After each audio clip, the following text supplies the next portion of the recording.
Coming up in this episode of the Hockey Nuts, Steve and I get you caught up with all the news of the week around the hockey world. The NHL preseason schedule is winding down, and teams are working hard at paring down their rosters as they prepare for opening night, which is less than a week away. We'll update you on their progress. We'll also continue our team-by-team season previews this week, and this week we'll finish them up with the Atlantic Division. We'll have all the details of all of this, plus the Minor League Minute and our picks of the week coming up next.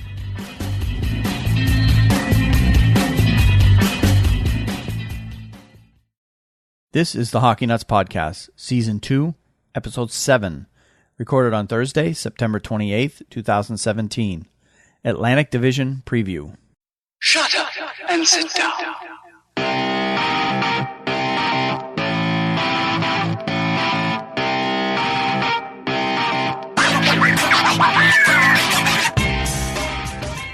Hey, and welcome to the next episode of the Hockey Nuts Podcast. My name is Wayne. I'm here with Steve.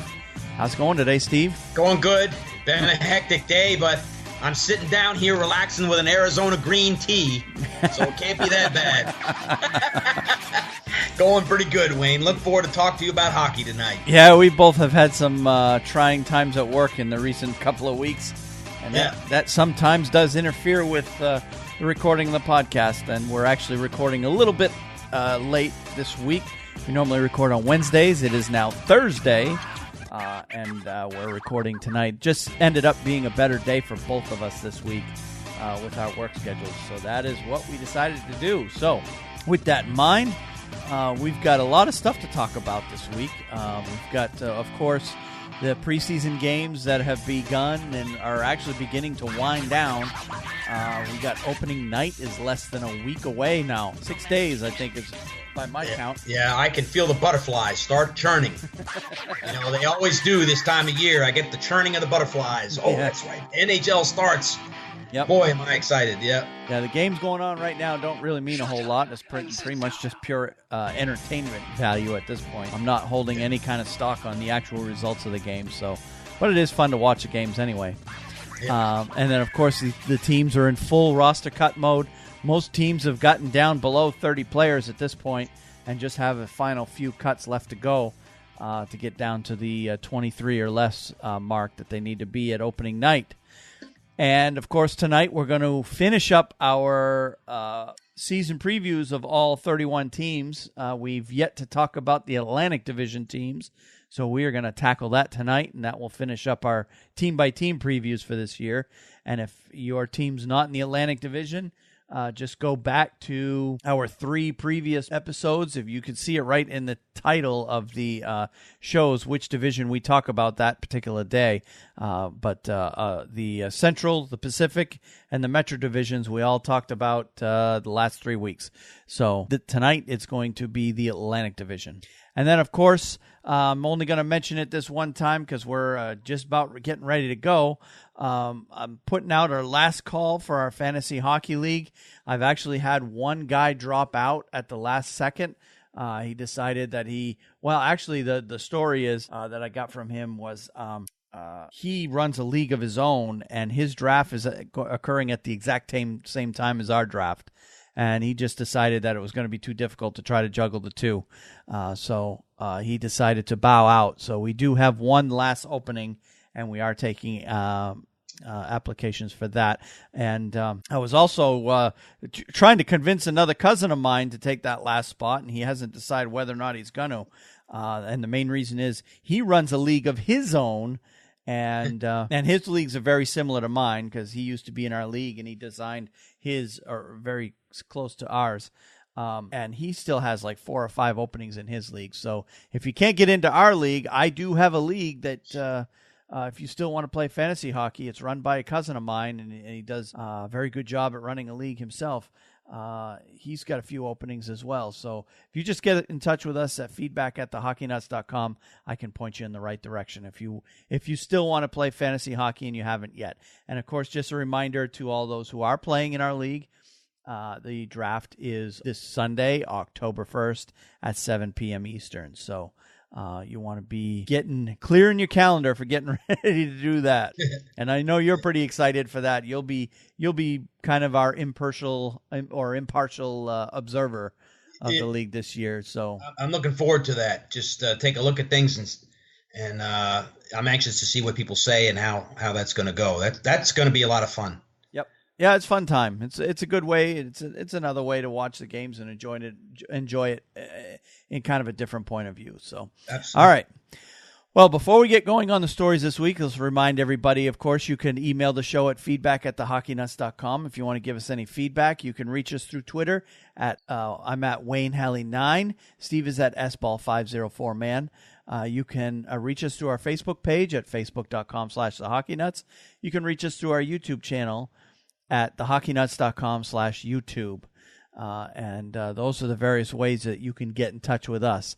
And, of course, speaking of YouTube, we do live stream the recording of our podcast each week. It's just the raw recording. It's not the finished touch with the highlights that we insert and the music and all that.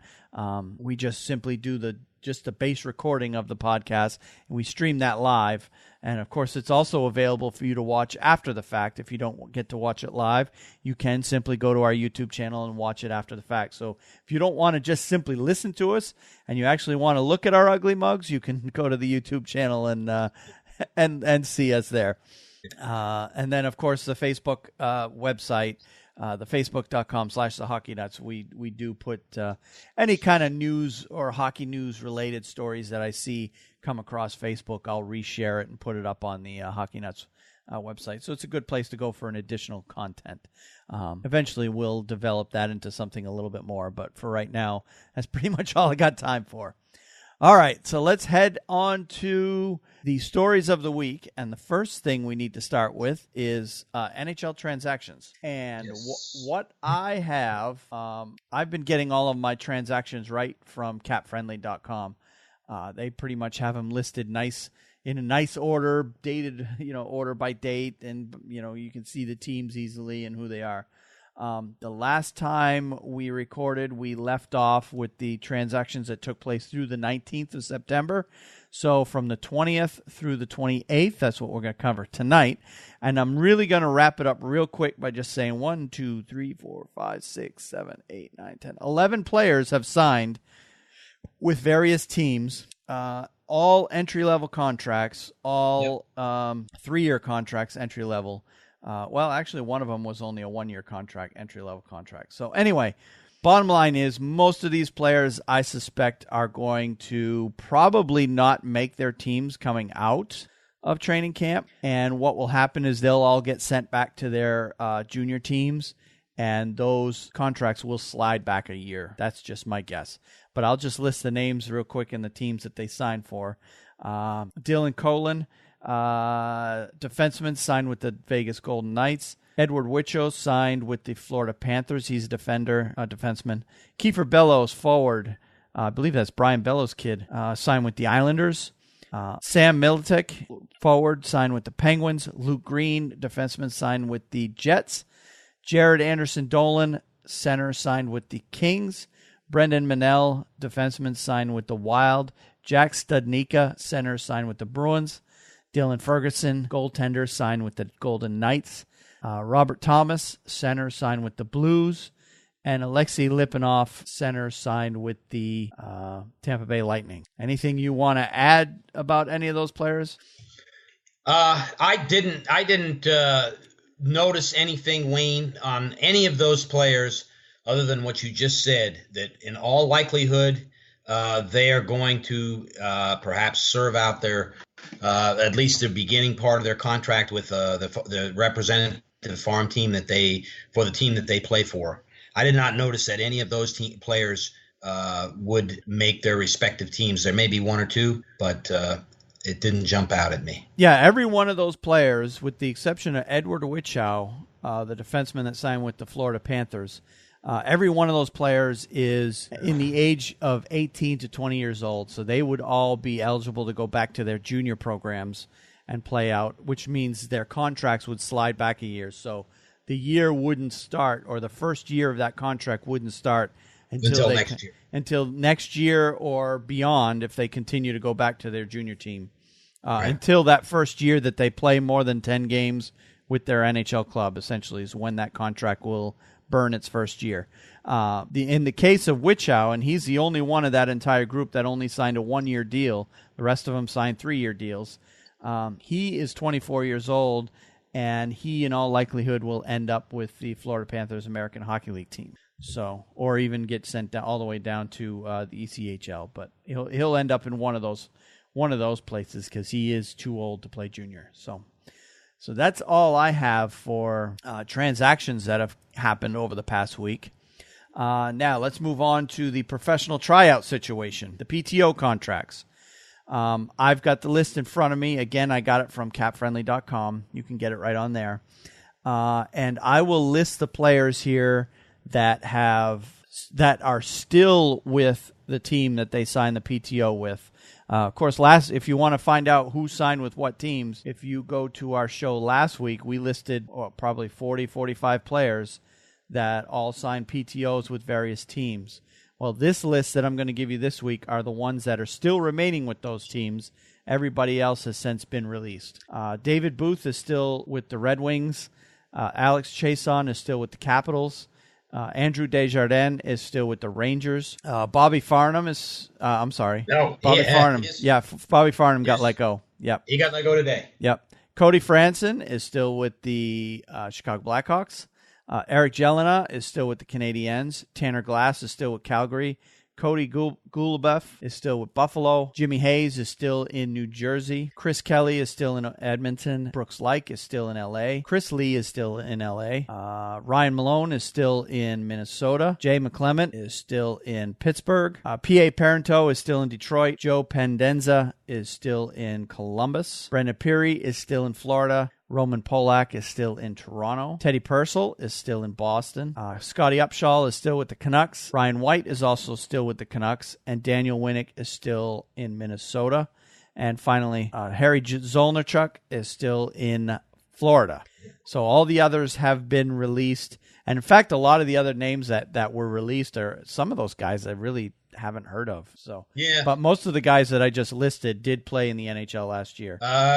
You and I both watched the Boston Detroit game, Wayne, in the opening of Little Caesars Arena. Yep. And they spoke very highly of P.A. Parento. I think he's going to get a contract with that team. Yep. You remember them talking about him that night. They think he's going to play for them. So yep. That's the only one I know that looks like it's going to turn out for him. Yeah, and I'm curious, on the Bruins side of things, what their intention is with Teddy Purcell. Obviously, he signed on with them, hoping to get a little bit more life left in his NHL career. Of course, he's a former UMaine Black Bear, so I've got a little bit of a personal affiliation there.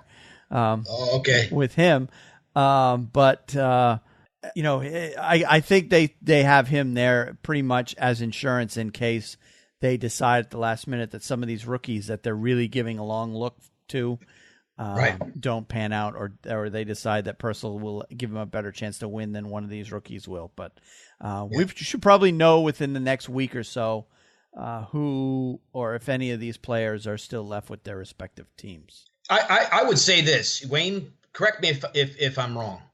These player PTO contracts, they're a highly specialized circumstance that a team enters with a player. The agreement being that if you do well, you get a contract with our team. And it to me seems to be something where they've seen something in this player before. They're interested in the possibility of entering into an arrangement with that player, and it's up to that player to meet the terms of whatever they agree to. It's more they're further down the road than they are with a player who comes into training camp. Would you say that? Yeah. In this case, it's usually these PTOs are usually given to veteran players. Most of them are in their late 20s and well into their 30s. And it's just a case where they're essentially giving this player a shot at making the team. They don't want to. They don't want to commit to an all-out year contract. Generally, these players don't want to sign two-way deals. so they don't want to do that option. This is kind of in between. Oh, yeah. Like a two-way deal and a full-fledged one-way NHL contract. Right. That way there's no commitments on either side. There's a maximum number. A player can actually play in the NHL in the regular season under a PTO, but there's a maximum number of games that they're allowed to play. I believe it's 25, but I'm not entirely 100% certain of that. But there is definitely a maximum amount of games that a player can play under a PTO, and then the teams and the player have to decide one way or the other what they're going to do. They're either going to release him or sign him to a full-fledged deal. Okay. Usually the NHL is not going to have a situation like that kind of linger over the season. If these PTO guys are going to be signed, you're going to see it sometime in the next week. Right. Definitely by the end of the first week of the regular season. Right. And probably what ends up happening is if they, for these junior players that are up playing with their team, there's that 9-game maximum that the junior players allowed to play before they get sent back to junior. This could be a situation where this player remains under the PTO until they decide whether or not to keep those junior players. If they keep the junior player, the PTO guy gets released. If they decide to send the junior player back to the juniors, then they got to fill that roster spot with somebody, and it's either bring a guy up from the AHL or sign this PTO guy. So right, very good. Yeah. All right, so that is it for PTOs, and just a quick look at the free agent situation. The two restricted free agents that were available at the end of or when we recorded last week are still in fact available. Andreas Athanasiou and Josh Anderson are both still restricted free agents and still have not signed with their teams. And we talked for quite a bit about Athanasiou's situation, where it's a salary cap deal for them. Right. And then, did you hear Ken Holland's comments at the Bruins Red Wings game? I guess apparently Athanasiou's made some threats that he's going to do this or he's going to do that, and I don't know a better way to characterize it from the way they described it. But Ken Holland said basically, he's not going to do but so much, and Athanasiou is a grown man and is free to do what he wants, if I understood it correctly. So so they're not. They're not together on their negotiations for him, I guess. Yeah. That's what I gathered. But watch him sign tomorrow. Yeah. Well, and I wouldn't be surprised if one or both of these players ends up playing overseas somewhere for a year until they can work their way back over here. So, as far as unrestricted free agents are concerned, there's really hasn't been a whole lot of movement there as well. CapFriendly.com is listing 41 players as unrestricted free agents that are guys that are still technically looking for jobs but haven't signed anywhere yet. I'm not going to bother listing them. We did go through and list about 20-25 players last week. So if you want to hear the list, either go to CapFriendly.com or listen to last week's show. You'll hear them. But the one player I do want to talk about is Jaromir Jagr, because there's some rumors that have cropped up over the past day or so that there may be some mutual interest with him and St. Louis because of all the injuries that St. Louis has had, so far in this preseason, that there may be some room to sign Jaromir Jagr. And the biggest reason that this rumor has cropped up is the Bobby Fabry injury, which we'll be talking about here. Well, let's go ahead and talk about it now. St. Louis Blues forward Bobby Fabry is out for the season after re-injuring his surgically repaired left knee. So that pretty much opens up a roster spot for Mr. Jagr to come in and help St. Louis. Right. And I think this is the kind of thing that Jagr is waiting for. Obviously, he's came out and said he doesn't want to sign a pro tryout contract. He's certainly not going to sign a two-way contract and go play in the minor leagues. He's just sitting around waiting, and he's going to be patient until a team has a need, and he'll be able to, swoop in and save the day for that team. And right now, not that there's anything going on, but St. Louis would be a prime candidate for this to happen now that Bobby Fabry won't be playing at all this season. Yeah, that's a big loss. Oh, yep. Wow. So, do you have any other things that you saw in any of these free agents? Not that I'm aware of, other than as I said, well, P.A. Parento is an unrestricted free agent, but it appears that Detroit is happy with him and that he may actually sign a contract. I'm not sure if I guess he's got a PTO as well, but he's listed as an unrestricted free agent. Yeah. That's the only guy I really have heard anything on that it looks actually positive for him. Yeah, the PTO guys are still technically free agents. They could walk out of, get released tomorrow and sign with another team. So right. All right. Well, let's move on to the next injury story I've got for this week. Ottawa Senators captain Erik Karlsson skated with his teammates on Saturday for the first time since having surgery to repair torn tendons in his left foot back on June 14th. Karlsson, a two-time Norris Trophy winner, was the NHL's best defenseman, wore a light blue non-contact jersey, and did not take part in all the drills during the morning skate at Canadian Tire Center before a preseason game against the Canadiens. It's a positive thing, but we don't want to get too excited. It's a second step, Senators coach Guy Boucher said. First step was to let the therapist tell us when it was adequate to put him on the ice, because you need to get the flexibility and the strength off the ice before we could put him on the ice. Yesterday, they apparently put the skates on to see how it felt and went very lightly on the ice, and they felt he was able this morning to get dressed and be with the boys.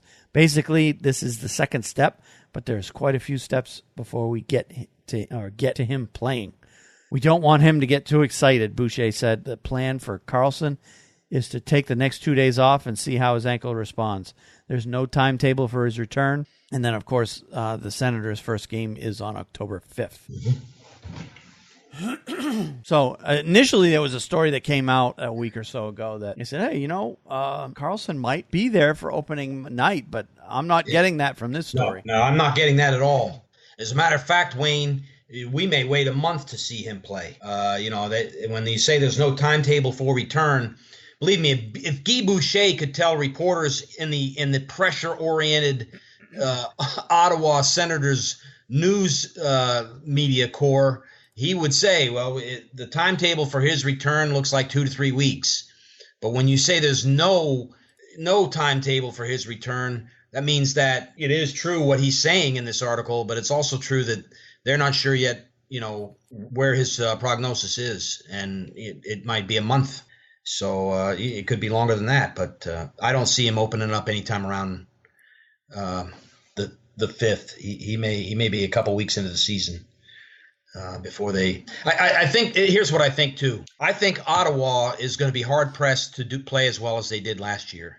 Maybe I'm wrong, but without Erik Karlsson, they are toast, and I think that the pressure will mount for him to go back out on the ice, depending on how they start their season. If they lose their first 10 games, if they lose 4 or 5 of them, they're gonna want Karlsson back out quickly. Yeah, I was just going to say something pretty much similar to that. Is that, look, I think his timetable for return, a lot will depend on how well Ottawa gets off to their start in their regular season. Right. If they come out and go 8-2 in their first 10 games, well, yeah, they're going to take their sweet time getting him back out there, right? Because they're doing okay without him. But if they go 2-8, yep. And Carolina has proven each of the last how many years that having a bad October and yep. then you're having to swim against the current the rest of the season, yep. It's not the way you want to play, right? Because if you fall too far behind. You certainly can't make a playoff position in October, but you certainly can lose it. That is so true, Wayne. What a great point. So, if Ottawa comes out to that 2-8 start and they struggle, you're probably going to see Karlsson rush back to the ice. Now, not rush to the point where you could risk, further injury, but if he's 90% there and they're 2-8, you're going to see him back out there. Yep. If they're 8-2, you're not going to see him back out there till he's 100%. Right. So that's just my take on that. Yeah. All right, Boston Bruins defenseman Torrey Krug will miss the start of the regular season with a non-displaced fracture of his jaw. Krug was hit in the face with the puck in the defensive zone during the second period of the Bruins' 4-2 win against the Detroit Red Wings on Tuesday. That's last Tuesday, not this past Tuesday. The Bruins said last Thursday he will be reevaluated in 3 weeks. Krug led Boston defenseman in scoring last season with 51 points and he led the Bruins with 25 power play points last season, despite missing.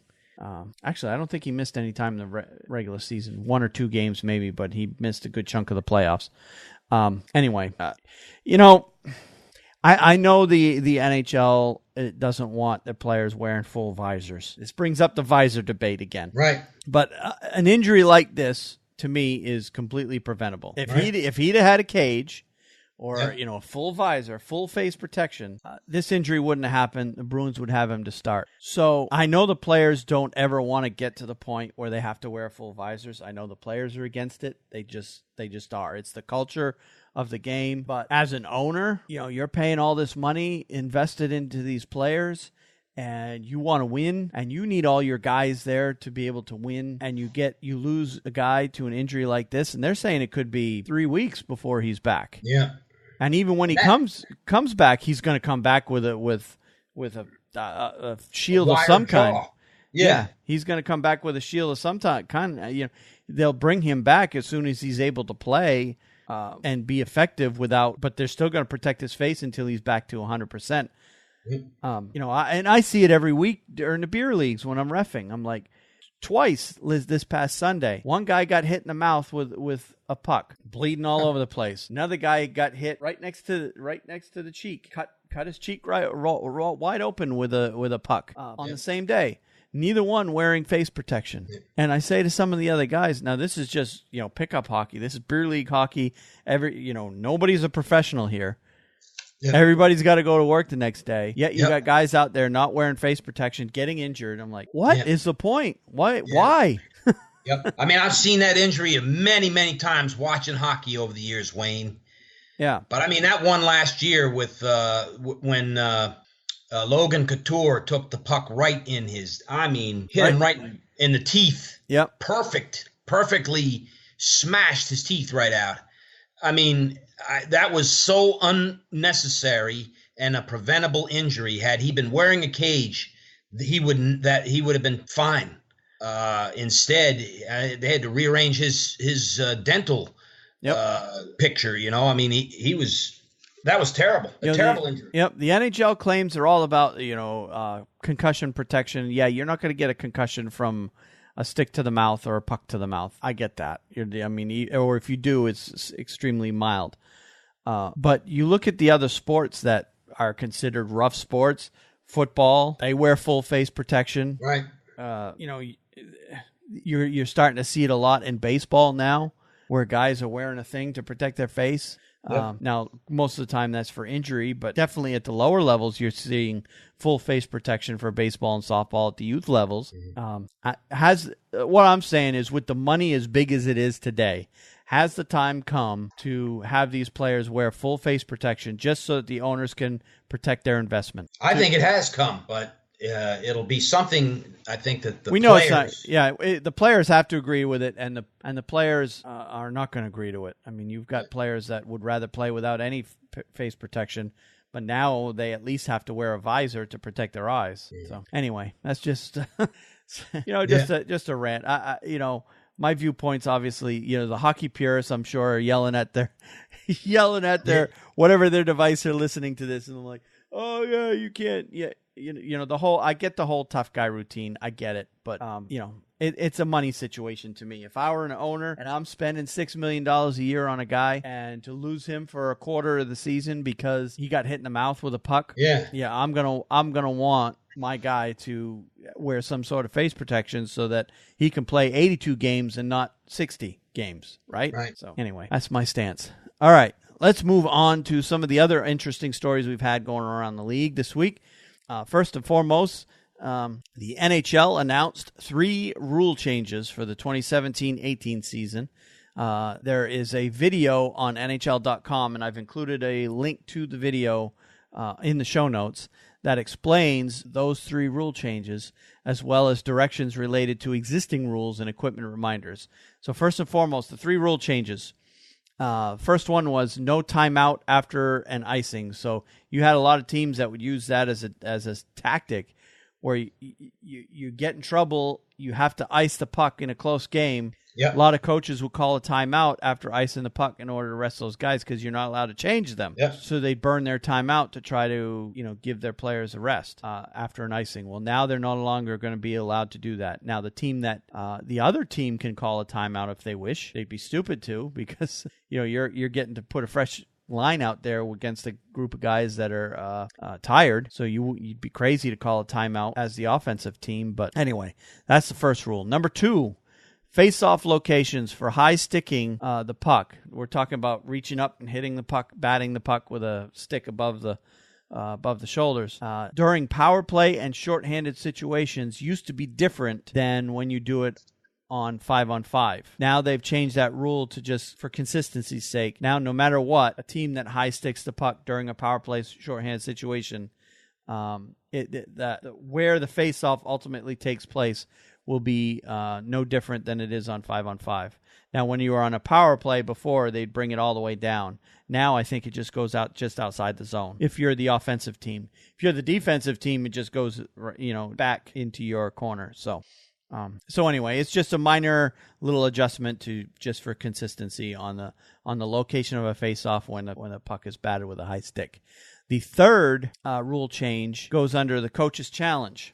Now, if a coach challenges a goal due to what he deems to be an offside play, before, if you were wrong on a coach's challenge, you lost your timeout. Now, depending on what you're challenging, right now, if you're challenging, or the new rule is, if you're challenging due to goalie interference, it's still the same as it was. You lose your timeout if you're wrong. If it's an offside play and you're wrong, you get a delay game penalty. So you immediately go into a power play. You go shorthanded. Right, Let's say shorthanded, correct. Yeah, right. Yeah. Let's say, the Rangers are playing the Bruins. Rangers go in, score a goal.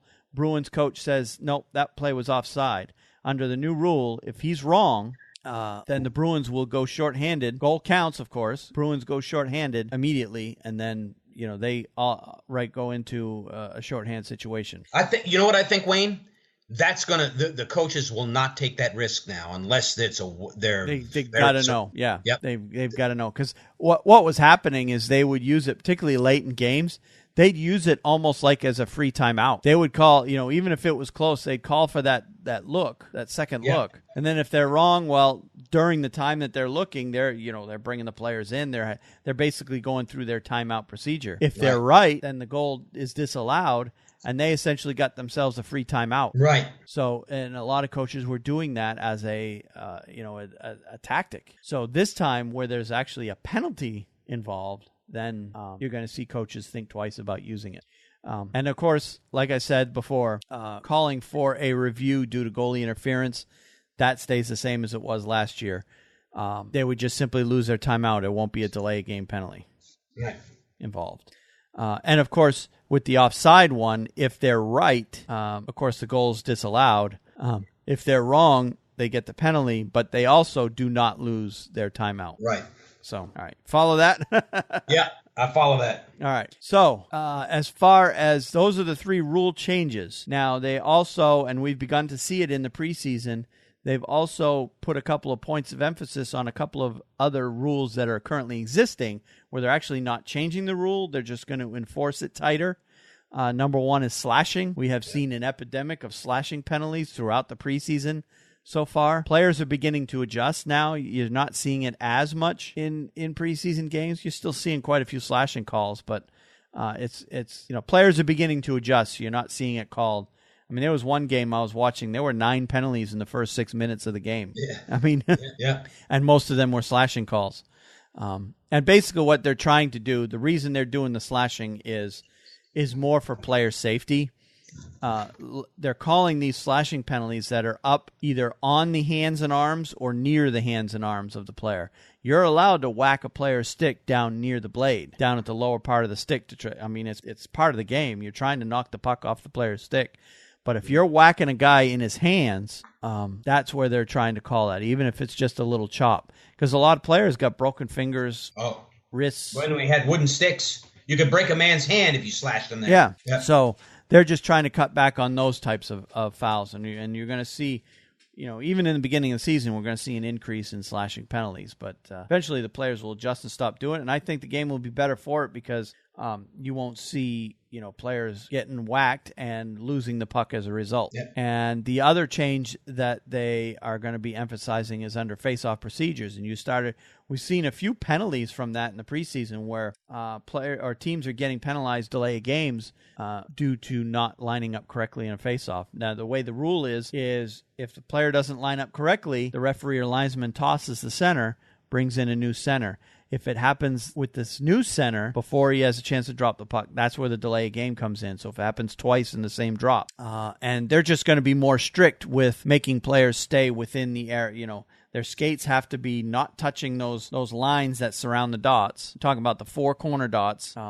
Where the lines exist there, they're supposed to line up with their skates outside those lines and with their sticks on the edge of the white or the dot, so that the referee has space to put the puck down without getting their hand chopped off, and the players aren't butting heads. So they're just being more strict on the face-off rules now. Again, you'll see players adjust. You won't see that as much as the season goes on. And the third thing they sent out in this video was talking about reminders to certain equipment issues that they've been seeing. Number one is the fact that they have outlawed tucking in your jersey inside your pants. They did have that. They came up with that rule a couple of years ago, but you were seeing players starting to do it, and they weren't enforcing it. Now they're going to be enforcing it.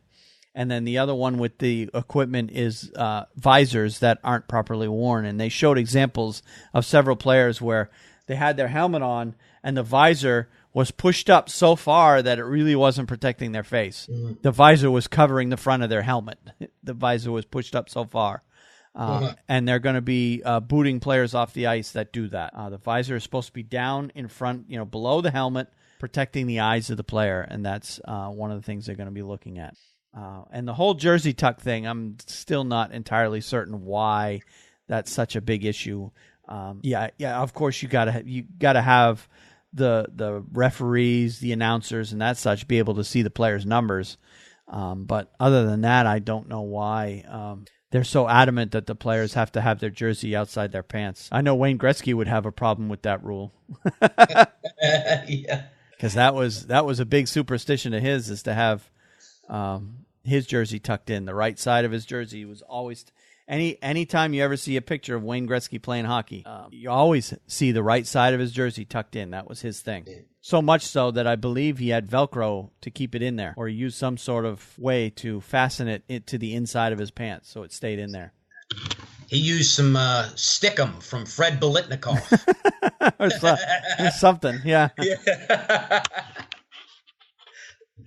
But one of the players that first came to mind, modern day players with the jersey situation, is Alex Ovechkin. He always tucks in the back of his jersey, so the back of his pants are sticking out past over his jersey. Now he can't do that, so it will be interesting to see if they continue to enforce that. So that was the big, and there's like a 10-minute video. Like I said, I've got the link in the show notes that explains everything that we just talked about, all the rule changes and emphasis and equipment reminders are all in that video. So if you need that, just go to the show notes and you'll be able to click on that there. All right.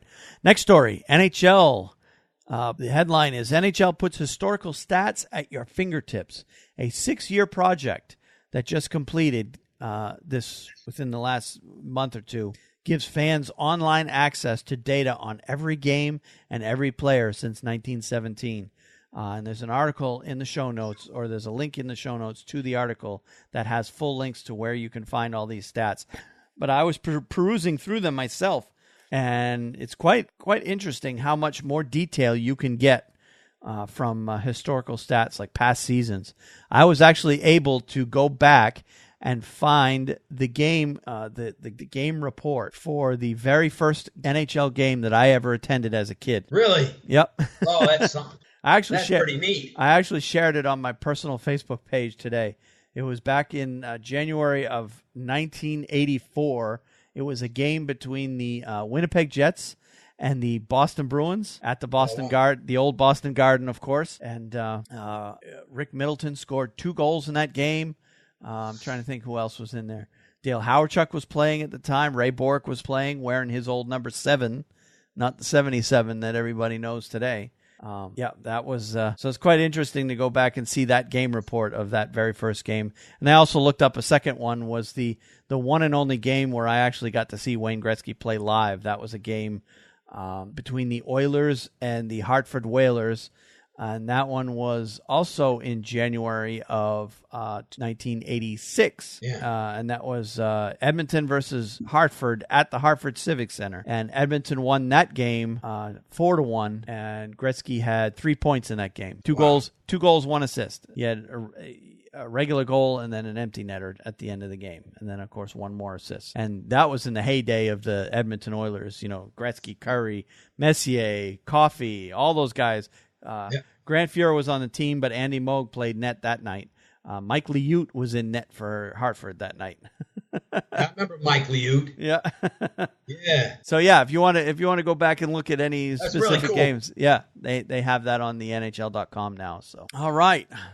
Former NHL center Vincent Lecavalier will have his number 4 retired by the Tampa Bay Lightning before the game against the Kings at Amalie Arena on February 10th. Lecavalier, selected by Tampa Bay with the number 1 pick in the 98 draft, had 949 points in 1,212 games with the Lightning, Flyers, and Kings. The 4-time All-Star won the Stanley Cup in 2004 and the Maurice Richard Trophy as the league's top goal scorer with 52 in 2006-2007, when he set an Lightning record with 108 points that year. Lecavalier's 383 goals are also the Tampa Bay franchise record. Lecavalier retired on June 21st, 2016. He's the second player to have his jersey retired by the Lightning, joining forward Martin St. Louis, who had number 26. Now, Lecavalier is only 37. Right. So he retired relatively early. Yeah, he did. If ever there was a player who loved John Tortorella, it's Vinny Lecavalier, man. He thinks John Tortorella hung the moon. He loved playing for him. And I don't know that his career ever really matched how he played when he was in Tampa Bay, because he played for John Tortorella. It was like a heart connection for him. And he seemed to be full of emotion and passion for the game. I want to score for my coach. I don't think he carried that over when he became a Flyer or later on in his career as when he played for Tampa Bay. I don't know. That's just my take on it. But he was a great player. He was a really great player. I really enjoyed watching Vinny Lecavalier. Yeah, and I would expect as one of the modern day players that he will probably end up in the Hall of Fame. I think so too. Yeah, I believe he will. Yep. Not so much maybe for his numbers, but for the team that he played on and just that era when Tampa Bay was really, really a good team. Well, he was on their 1 cup winning team as well, so there's that. Yeah, that's right. That's right. All right. It may be the preseason, but the atmosphere certainly had the intensity of a Stanley Cup playoff game when the St. Louis Blues defeated the Pittsburgh Penguins 4-1 in the 3rd annual Kraft Hockeyville USA game at UPMC Lemieux Sports Complex on Sunday. The Penguins, playing in front of 1,500 fans in their practice rink, were the home team after Belle Vernon, Pennsylvania, topped the more than 1,300 entries to win the Kraft Hockeyville title. As a result, the Rostraver Ice Garden received $150,000 in renovations, and the community had numerous festivities leading up to the game, including a visit from the Stanley Cup. Okay, so my thoughts on this. The Rostraver Ice Garden is actually the rink that wins the renovations. Yeah. But the game was played at UPMC Lemieux Sports Complex, which is a nearby facility, and that's actually where the Penguins practice. Yeah. So initially I was thinking when I saw this, I'm like, man, that whole thing is rigged. Why would they give the winner to one of the NHL's practice facilities? But, when I look at it closer, it actually wasn't the practice facility that wins the upgrades. It's another nearby rink that wins it. Right. So I hope that somebody outside of Pennsylvania wins it next year, because they've had 2 of these now. They've been doing it. They've been doing it for years in Canada, the Kraft Hockeyville. And they bounce it around west to east. It's been all over Canada. But they've had 2 now in the U.S., and both of them were in Pennsylvania. In Pennsylvania, Western Pennsylvania. Yeah. Now, I don't know if it's because the league continues to want to put the Pittsburgh Penguins front and center in front of all the fans. I'm getting sick and tired of seeing the Penguins all the time. I really am. I have to second that, Wayne. I totally agree with you. And all I'm the big tired of seeing Pittsburgh and these damn Kraft Hockeyville, and they all I'm getting sick of that. It's the Hockeyville, the outdoor games, Yeah. all the big events, all the big spotlight games that they seem to have. Half the damn Wednesday night rivalries involves the Penguins. Yeah. I get it. They're a good team. They're the two-time defending Stanley Cup champions, but God, there's 31 teams in the league. Yeah. Let's spread the love around a little bit. yeah. Very good, Wayne. So anyway, but congratulations to the people in that community who get their much needed renovations for their rink. So absolutely, I would love to see it come a little bit closer to us, but I don't know if there's enough grassroots, because it takes a lot of grassroots effort to propel an arena like that to the top of because it's all basically voting, fan voting. You need a big hockey community involved with a particular rink in order to make it happen. Yep. So I've got a feeling the Kraft Hockeyville is going to be a northern rink thing for quite some time to come, because these southern rinks, the community is too small to be able to drum up that kind of sport. So anyway, it would be nice though if Kraft would take that into account and say, let's send it down south once in a while. But anyway, they probably won't. All right, Washington Capitals forward Tom Wilson has been suspended for 2 preseason games for interference against the St. Louis Blues forward Robert Thomas during the NHL preseason game number 46 on Washington on Friday, September 22nd. The NHL's Department of Player Safety announced a couple of days ago. The incident occurred at 5:47 in the third period. I looked at the video of this, and he basically just lined him up, and the puck left his stick. Like, he was carrying up the ice, and it kind of lost control of it, and it kind of scooted away from him. But the puck was gone for a good second or more before he got hit by Tom Wilson, and Tom Wilson lined him up and clocked him. And obviously, the NHL is trying to get those hits out of the game. It's a primary reason why these concussions happen.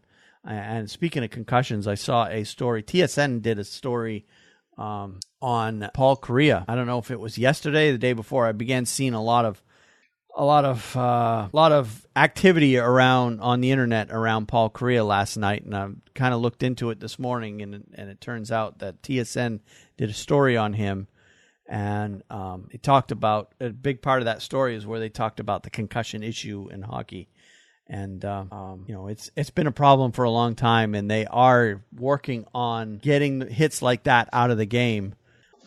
All right, we're back. We lost I lost my internet connection for a couple of minutes. I've been having some problems with internet at my house for the last day or two, where it will just all of a sudden the internet will just drop out, and it's not something happening inside my house, because when we lose it, every computer in my house loses it. So I think it's happening something in the neighborhood. They're doing some construction, and a few weeks ago, somebody in our neighborhood was doing some digging, and they cut an internet line. It affected like half the neighborhood. Didn't affect me, but it affected half the neighborhood. And then they had to come in and do some repairs. And ever since then, I've been seeing Time Warner Cup or trucks in the neighborhood quite a bit, just doing various upgrades and repairs. So hopefully we won't have any further issues the rest of the week. Or the rest of the podcast. All right, so we were talking about the Capitals and that big hit, and I don't know how much there is to say, much more there is to say, but the NHL is basically trying to get those dangerous hits out of the game, and I think they're doing a good job. And in relation to that, if you didn't see that story on Paul Kariya, you should see that story. It's a pretty good story. I put it out on my personal Facebook page, so if you're following me on Facebook, you should be able to get a link to that video. All right, let's move on to the next story. Forward Eric Cole announced his retirement from the NHL last Wednesday. Eric Cole, who hasn't played in the NHL since 2014-15 season, signed a one-day contract to retire with the Carolina Hurricanes.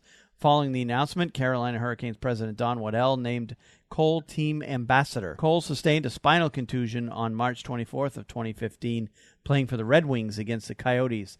That was his final game. I spent my first summer when I got back here from Detroit trying to prove doctors wrong. Unfortunately, I wasn't able to this time around, the 38-year-old said.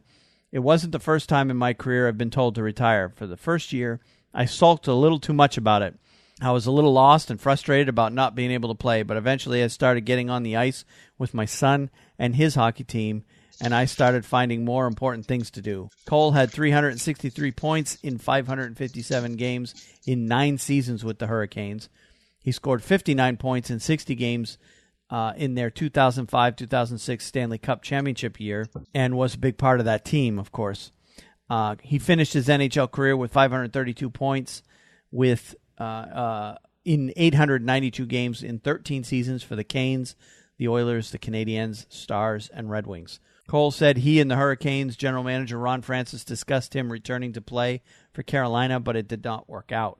We had talked pretty openly about the fact that it was pretty disappointing to me, how I really wanted to come back here and do some one-year contracts as long as it worked for me and them. Cole said, I wanted to help out and teach what I've learned from so many great veterans that I played with here when I was young.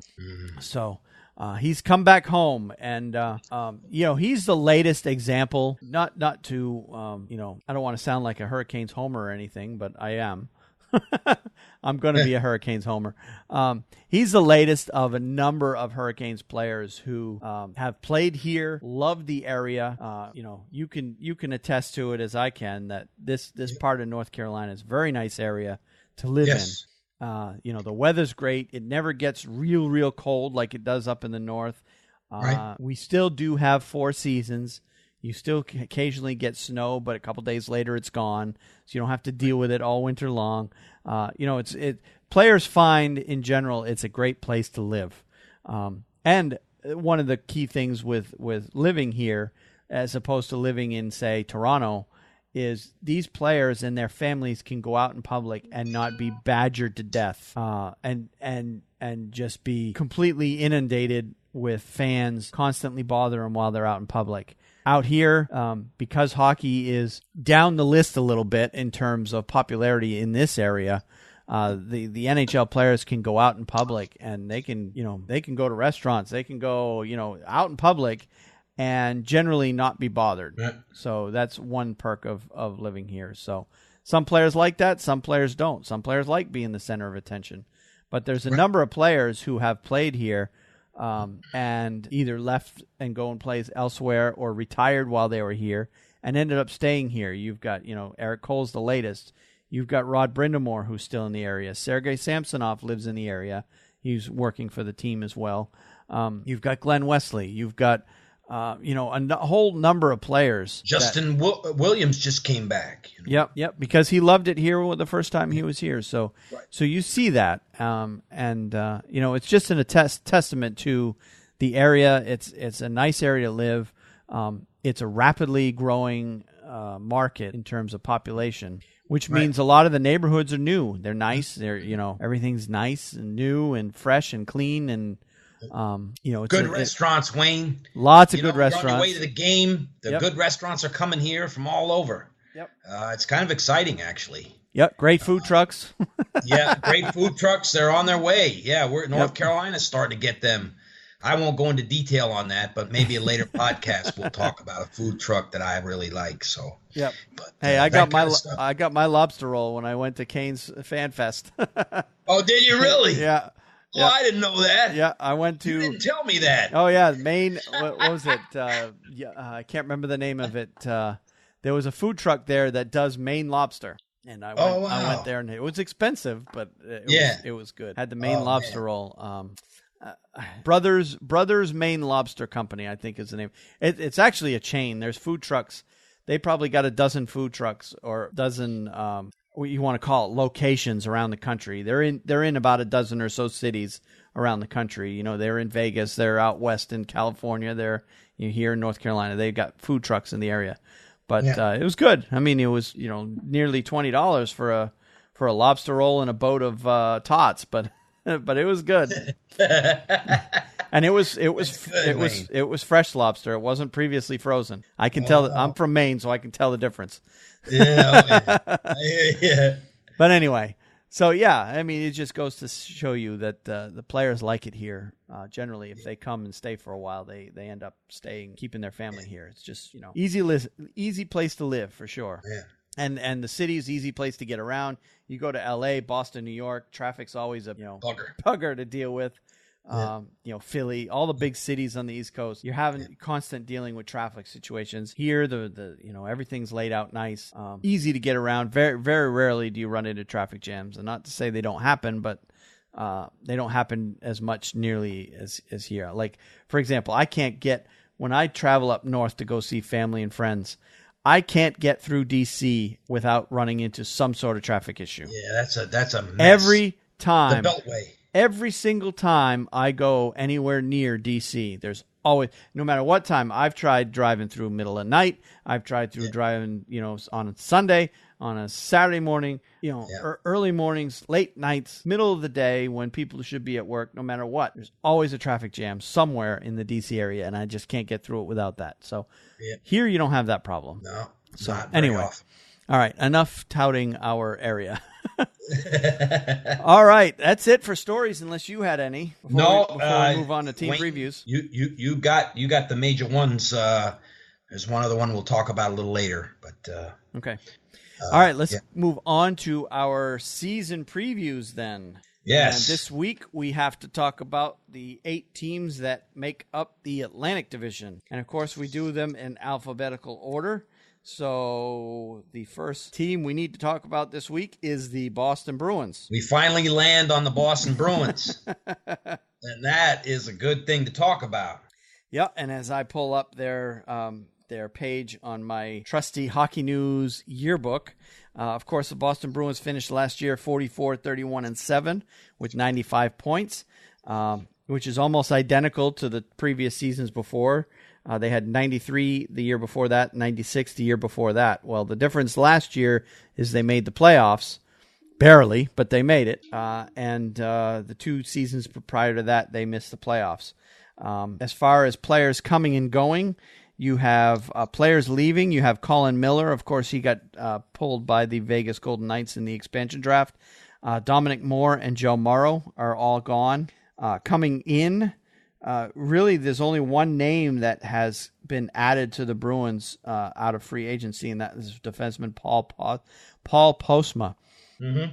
And everybody else is coming back from last year. Now, there's still going to be a lot of new faces in Boston that people haven't seen before in Bruins jerseys, but they're all guys that are being developed from within. Boston's in a bit of a youth movement right now. It's a team in transition at this point. It's probably the best way to put it. There's a lot of players coming up through their system. They've had a lot of high-end draft picks over the last couple of years. Just a couple of years ago, 2015 draft, they had 3 picks in the first round. They were all right in a row. It was like 13, 14, 15, or yeah, I think that's what it was, 13, 14, 15. And some of those players are starting to develop now. You've got Anders Bjork. You've got Jake DeBrusk. You've got Jakob Forsbacka Karlsson, all expected to make the team this year. Of course, David Pastrnak is now signed, so he'll be back.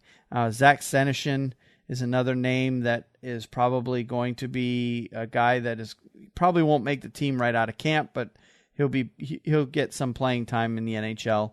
Noel Acciari played a lot last year for the Bruins. Austin Czarnik played a lot last year for the Bruins.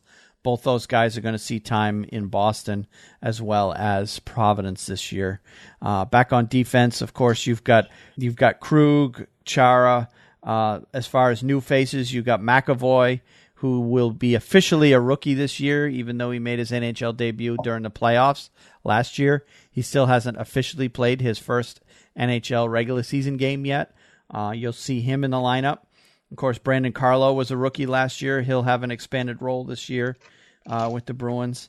Jakub Zboril is down the list a little bit in terms of depth, but he's another young name that you're going to start seeing a little bit more of in Boston. So, and all of those players that I just named are all guys that have been developed from within. They're not the Bruins have stayed away from signing big-name free agents like they did last year and a couple of years prior. Last year, they ended up getting David Backes, if you remember. They signed him as a free agent. Well, they didn't go out into the free agent market, and I didn't expect them to. With all the talk that was coming out of Boston, I expected Boston to just stand pat in terms of free agency, and I would have been surprised if they would have gone out and gotten a big-name guy out of free agency because they've got so many of these young players coming in. As far as their prospects are concerned, of course, McAvoy is listed as their number one prospect, and a lot of people that have seen him play this preseason are extremely impressed with his play, and everyone is saying, boy, this McAvoy kid, he's going to be a good one. Yes, he is. You guys got a good one there. And I think Anders Bjork is going to be another good one. Yep, they signed him out of the University of Notre Dame. He had a big NCAA tournament. He basically carried that team. They didn't win the NCAA title, but he carried that team about as far as he could before they finally lost in the NCAA tournament. But he has signed with the Bruins. But Zach Senyshyn, first back of Carlson. Ryan Lindgren is a team that is a player I haven't mentioned yet. He won't be on the team this year, but he's a couple of years out. He's pretty high on the Bruins list in terms of prospects. So as far as how I expect the Bruins to do, the experts are all, the so-called experts, all the people in the press are saying nobody has given the Bruins a chance of making the playoffs this year. And I'm kind of in that camp. I think you're going to see some growing pains with this team. They're not going to be terrible. You're not going to see a 75-point season from this team. They'll probably be in the low to mid 90s in terms of points in the standings, but I think we're looking at a 9, 10, 11 place finish for the Bruins this year. That's just my gut feeling. Now, but I'm still excited about this team because of what will happen in the years to come with these players. God, I got them finishing third, Wayne. That's my predicted finish for them. And I think that they're a solid playoff team. I hope you're right. I think they're in the top 8 this year versus last year where I kept telling you they're going to get in. They're going to get in. I think this year they take a step up on that, and they're in the top 8 teams in the Eastern Conference. My reasons, I think the young talent is very exciting and intriguing, and I think they like playing for this new coach Cassidy. I just get the feeling that to a man, the Bruins enjoy playing for him, and he came in and gave him a good spark. And of course, he's been in there. He's come from Providence, right? He's a Providence. Yeah, he was a Providence head coach. Yeah, he knows their system very well, and they seem to really like to play for him. Seems that way, anyways. And also, Wayne, I think what's critical, and I could be wrong that they'll finish third and finish further down the list, their matchups against Tampa Bay, Toronto, and Montreal are critical. And you could probably even throw in Ottawa. The interdivision matchups against their opponents, more so than maybe any other team in the Atlantic Division, is going to be critical, don't you think? Because I think as a young team, they have to learn the importance of beating the guys that are scrapping and clawing with you to get in the playoffs. And the Bruins have struggled in that department in the recent years, particularly against Montreal. They always seem, I don't know if in Montreal, because of the rivalry, is getting in their heads or what, but and Ottawa has kind of, last year, they really struggled against Ottawa. I don't think they beat them at all in the regular season. They got their first win against them in the playoffs last year. So, yeah, if you can't beat the Montreals, Torontos, and Toronto because of their youth and rise in the standings, they're going to be more difficult to beat here too. If you can't beat your Torontos, Montreals, Ottawas, not to mention Buffalo, I mean, any of those teams, you're right. If they continue to struggle in the interdivision, they're going to be buried in that division. But if they can do well against those division rivals, there is a shot there. I mean, I don't have them picking to make the playoffs, but I don't have them that far out. Right. If they finish with 90, 91, 92 points, it just takes a hot streak against these interdivision rivals, and they're in the playoffs. They're not that far out. Yep. That's how I looked at it. Is I think they're going to play better this year against Ottawa I think they're, and a lot of times, I'm a Rangers, through and through.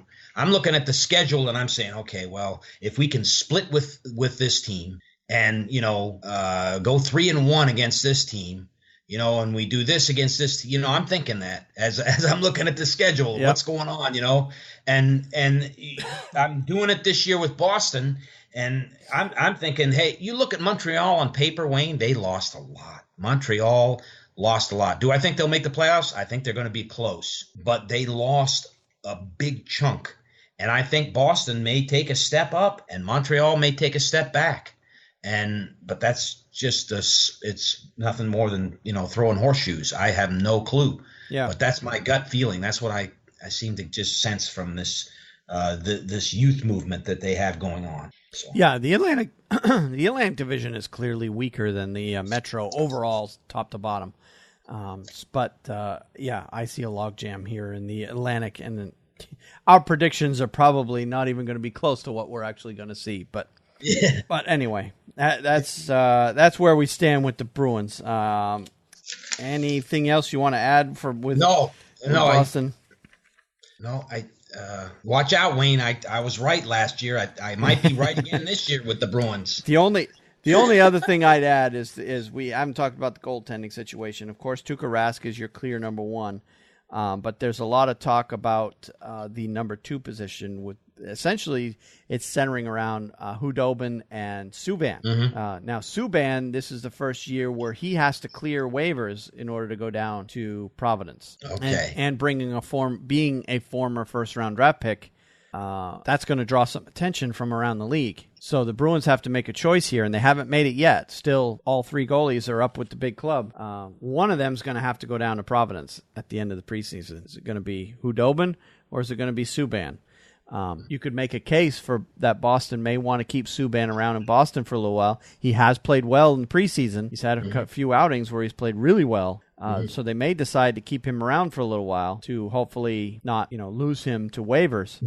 But Hudobin, chances are, will clear waivers because there hasn't been a whole lot of interest in him outside of Boston. So that will be one interesting to see here in the next week or two what the Bruins decide to do with their goaltending situation. And they may, for the first week, just keep all three in Boston and give them all a start or two and see where they because Subban hasn't proven that he can handle NHL, like full-fledged NHL. Every time they've brought him up, he's struggled.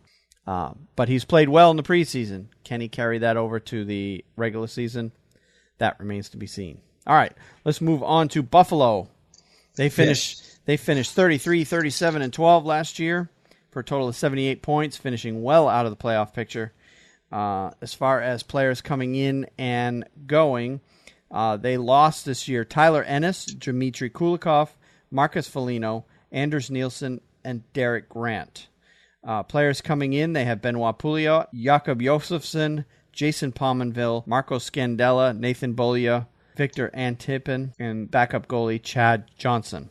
I see the Buffalo Sabres as a team that I think is going to struggle again this year. Really haven't made a lot of big changes here with the changes they've made. The core of this group is still centered around Jack Eichel.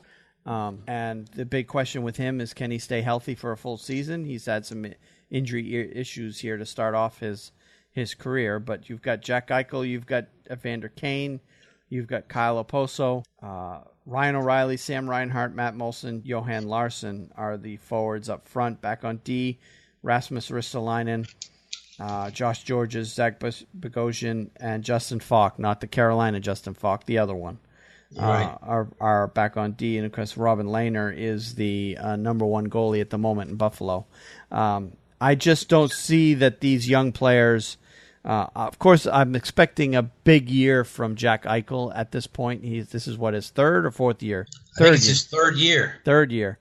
Did they sign him to the money contract, Wayne? I'm trying to remember. No, he is entering his last year of his entry level contract. Yep. And there's been a lot of talk in the offseason that Buffalo is trying to get him an extension so that they don't have to go into the restricted free agent part of the dealings with him.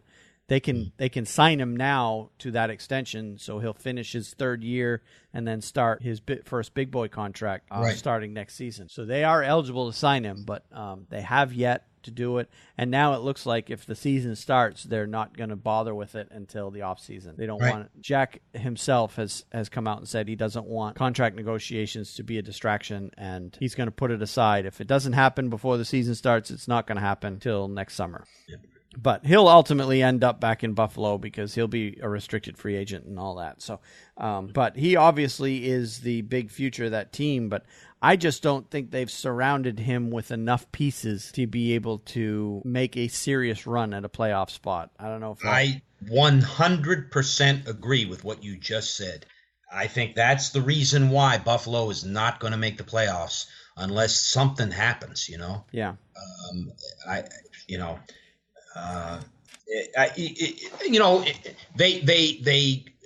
And it may be that the players didn't like playing. You hear scuttlebutt that they didn't like playing for Dan Bilesma, but they just brought in a new coach and a new GM. Yeah, and they've been doing that a lot. It's like a revolving door in Buffalo, and so I think it just takes time for something like that. When you do, that's major changes, and now the players got to get used to a new coach, new assistant coaches, a new system of how to run the team, and you sputter, and this isn't going right. We got to tweak this and change this, and they're not as deep a team to look at them and say, oh well, they'll get it on the fly, and they'll pick it up and they're going to really steamroll through the Atlantic this year. I think they're going to really have struggles. And I agree with what you said. The players just aren't there for an 82-game schedule, Yeah. They do have some prospects in their system. Alex Nylander is a right winger, but he's their Hockey News, or at least according to the Hockey News, he's a couple of seasons away. Casey Middlestat has just left high school and is just starting his career at the University of Minnesota. But they've got high hopes on him for the future. Question is, how long will he stay there? Minnesota has a long history of players leaving early. Phil Kessel's one, that first comes to mind, who didn't stay his full 4 years there. But I would expect Middlestat at least to do 2 years at Minnesota before he decides to turn pro. So he's a couple of years away. Rasmus Asplund is another winger that they are actually a center that they've got high hopes on. But he's going to be a couple of years away. Brendan Goulet is the first or the highest prospect that they have on their list that is expected to make the team this year. He's a defenseman. And then in terms of goaltenders, their best prospect is Ukko-Pekka Luukkonen, who they just drafted this summer. And Hockey News is saying he's a good 5 years away before he'll be ready. And of course, as you know, goalies do take a little bit longer to develop for the most part. There are a few exceptions, but for the most part, goalies do take a while to develop into good, strong number one. And that is one of the weaknesses I see with Buffalo is I don't see Robin Lehner as a pure number one, bona fide number one NHL goaltender. But he's the best they've got right now. So, all right, let's take a look at the Detroit Red Wings. They finished last year 33, 36, and 13 with 79 points. They were in the playoff hunt, but fell late in the season, fell way out of it at the end. As far as players coming and going, they didn't lose anybody notable, but they did add Trevor Daley and Luke Witkowski, both defensemen.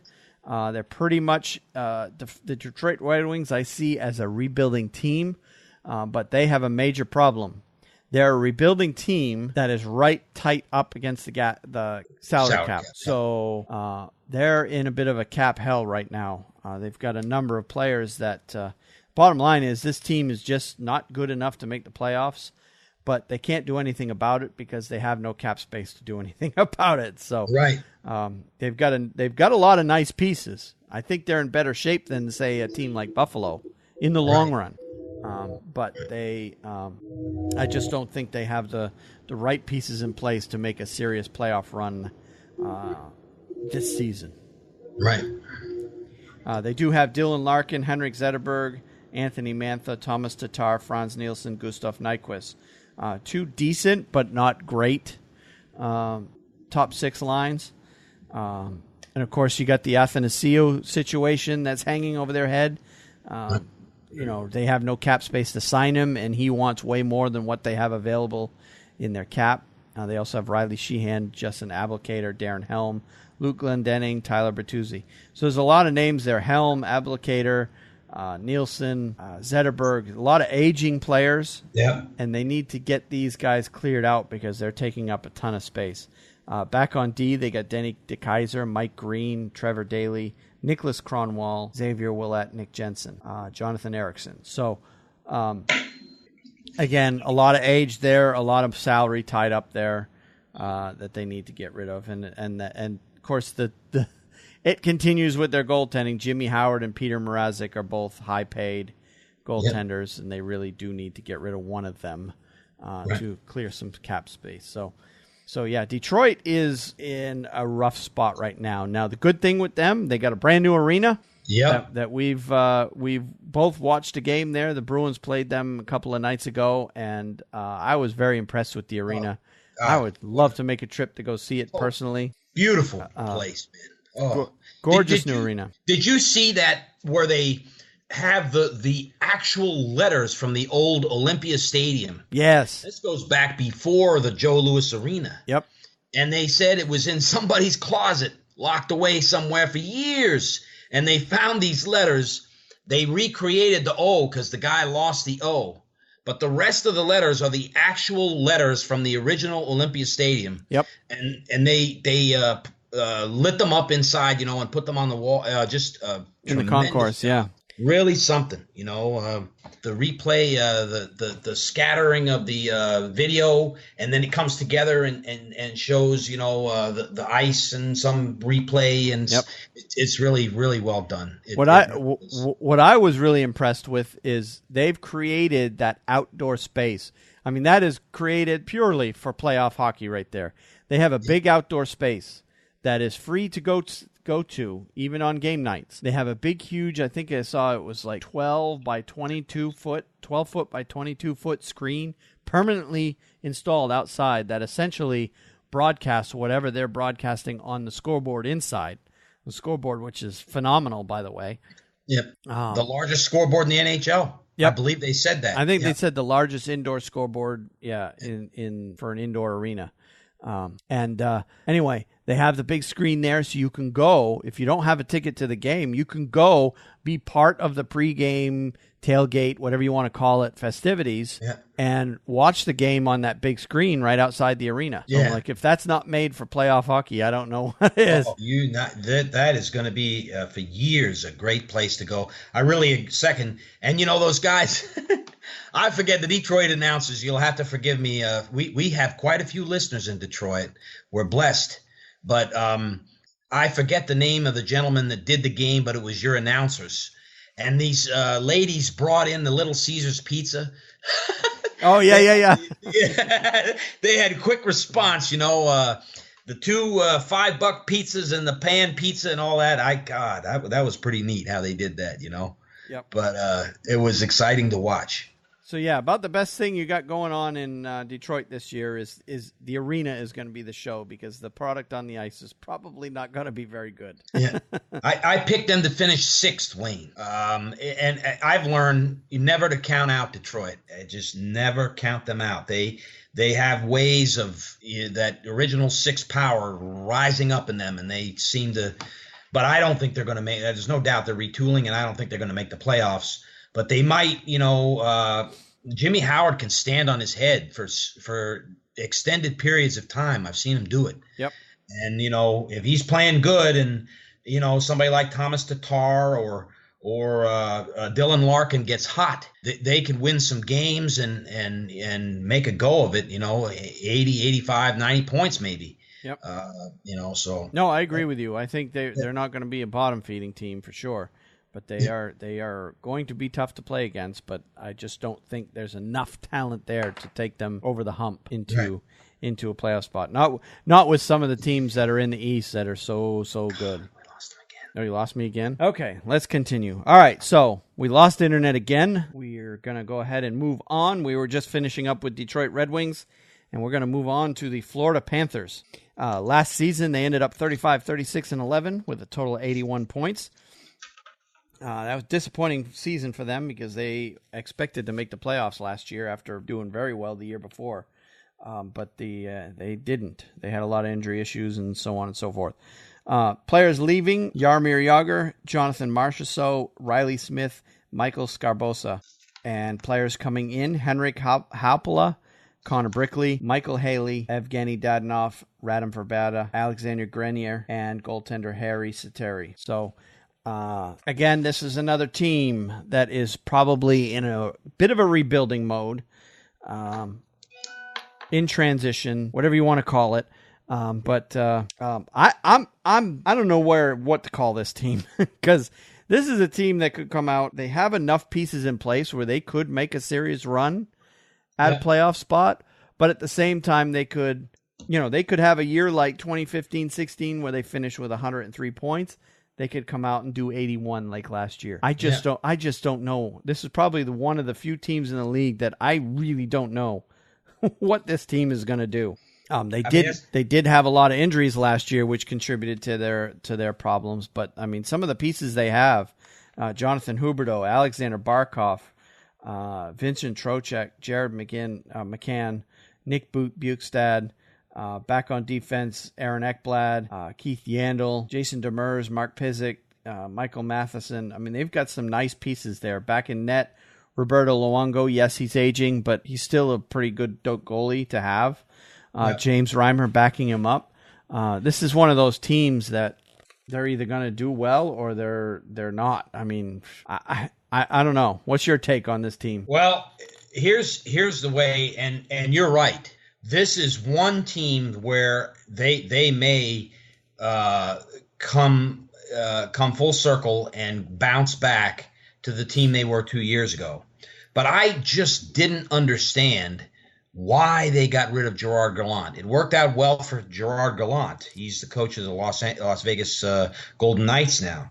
But that just didn't make sense to me. They weren't that far out of being in first or a playoff position, and I guess they had much higher expectations, but they weren't out of it. It's not like when they fired Gerard Gallant, they weren't the worst team in the Eastern Conference or even the Atlantic Division. They were far from it. They were mediocre, but they weren't terrible. Yeah. And here they go firing Gerard Gallant, and they changed the whole thing.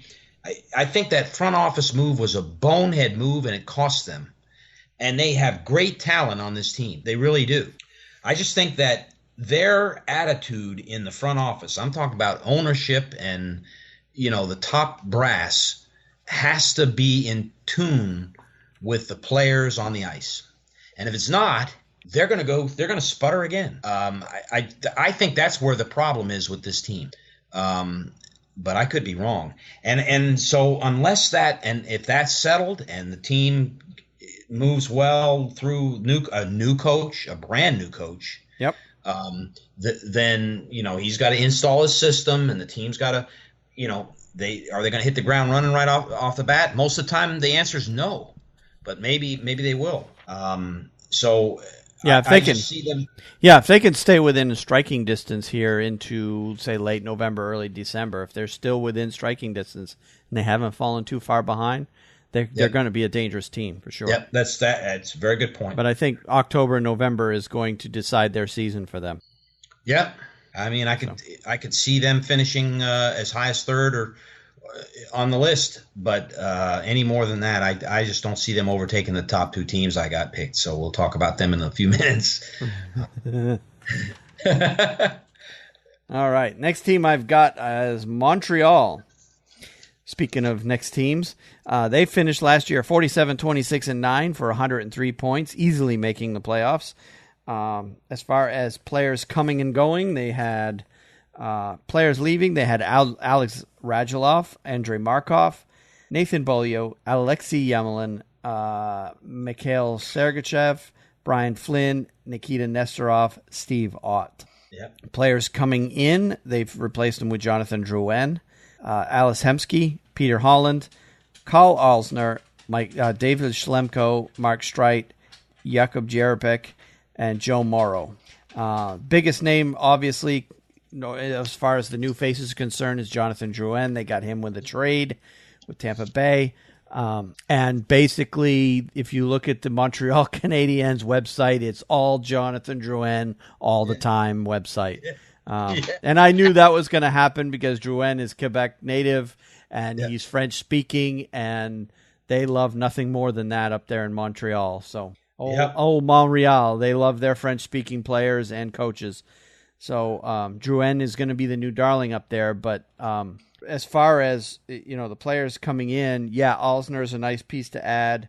Holland, Hemsky, but I don't think it's enough to replace what they lost. I mean, Radulov is a big loss. Markov is big. Bolio, Emelin. I mean, the hits they took back on defense. Yep. It's almost like Montreal to say, well, we don't need great defensemen. We got Carey Price, so we don't need to worry about it. Right. Yeah. He'll keep the puck out of the net. But at the same time, I don't think Montreal has enough depth up front. I think they're going to struggle to score goals this year. I really do. Yeah, I agree with you. I'm pretty confident saying that they're not going to be a 100+ point team this year. They're just not. I think they'll probably be close to making the playoffs, but I'm not sure if they're going to be good enough to make the playoffs. Yeah, they're going to be middle of the pack team. I agree, and they'll struggle mightily to get in fourth place. I've got them picked fourth, but I could see them finishing fifth if Ottawa plays well, or even falling to as low as sixth. But they're definitely not the sitting here right now as I'm talking. Unless something unforeseen happens, they're not the one of the premier teams in the Atlantic Division, as they really were last year. Yep. I mean, Carey Price is going to win them a lot of games. Don't get me wrong, but he's not going to win them. He's not going to win them 45 games. He'd have to stand on his head every single night. There's no margin of error for him anymore at this point. So he's got that big, nice, long contract though. So he'll get paid. He'll be getting a lot of poutine after the game. Yeah.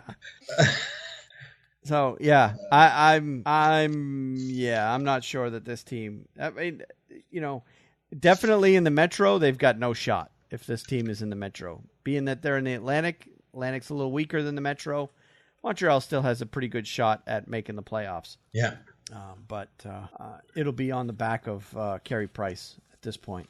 I just see Montreal winning a lot of 2-1 games. Right, I agree. That's the kind of games that they're going to play. I agree. So, and their preseason really is, obviously you don't take in a lot of stock in the preseason, but I don't think they've won a game yet in the preseason. Oh, I hadn't checked that. Yeah. I think they're 0-6. Whoa. So. Yeah, it's not good. Yeah, they could sputter completely, couldn't they?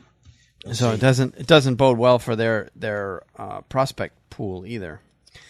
Speaking of which, as far as prospects that are expected to make the team this year, Hockey News doesn't have any.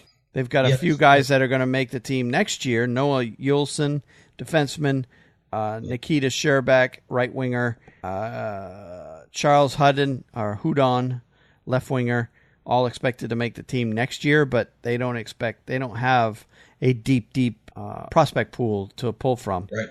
Certainly not this year anyway.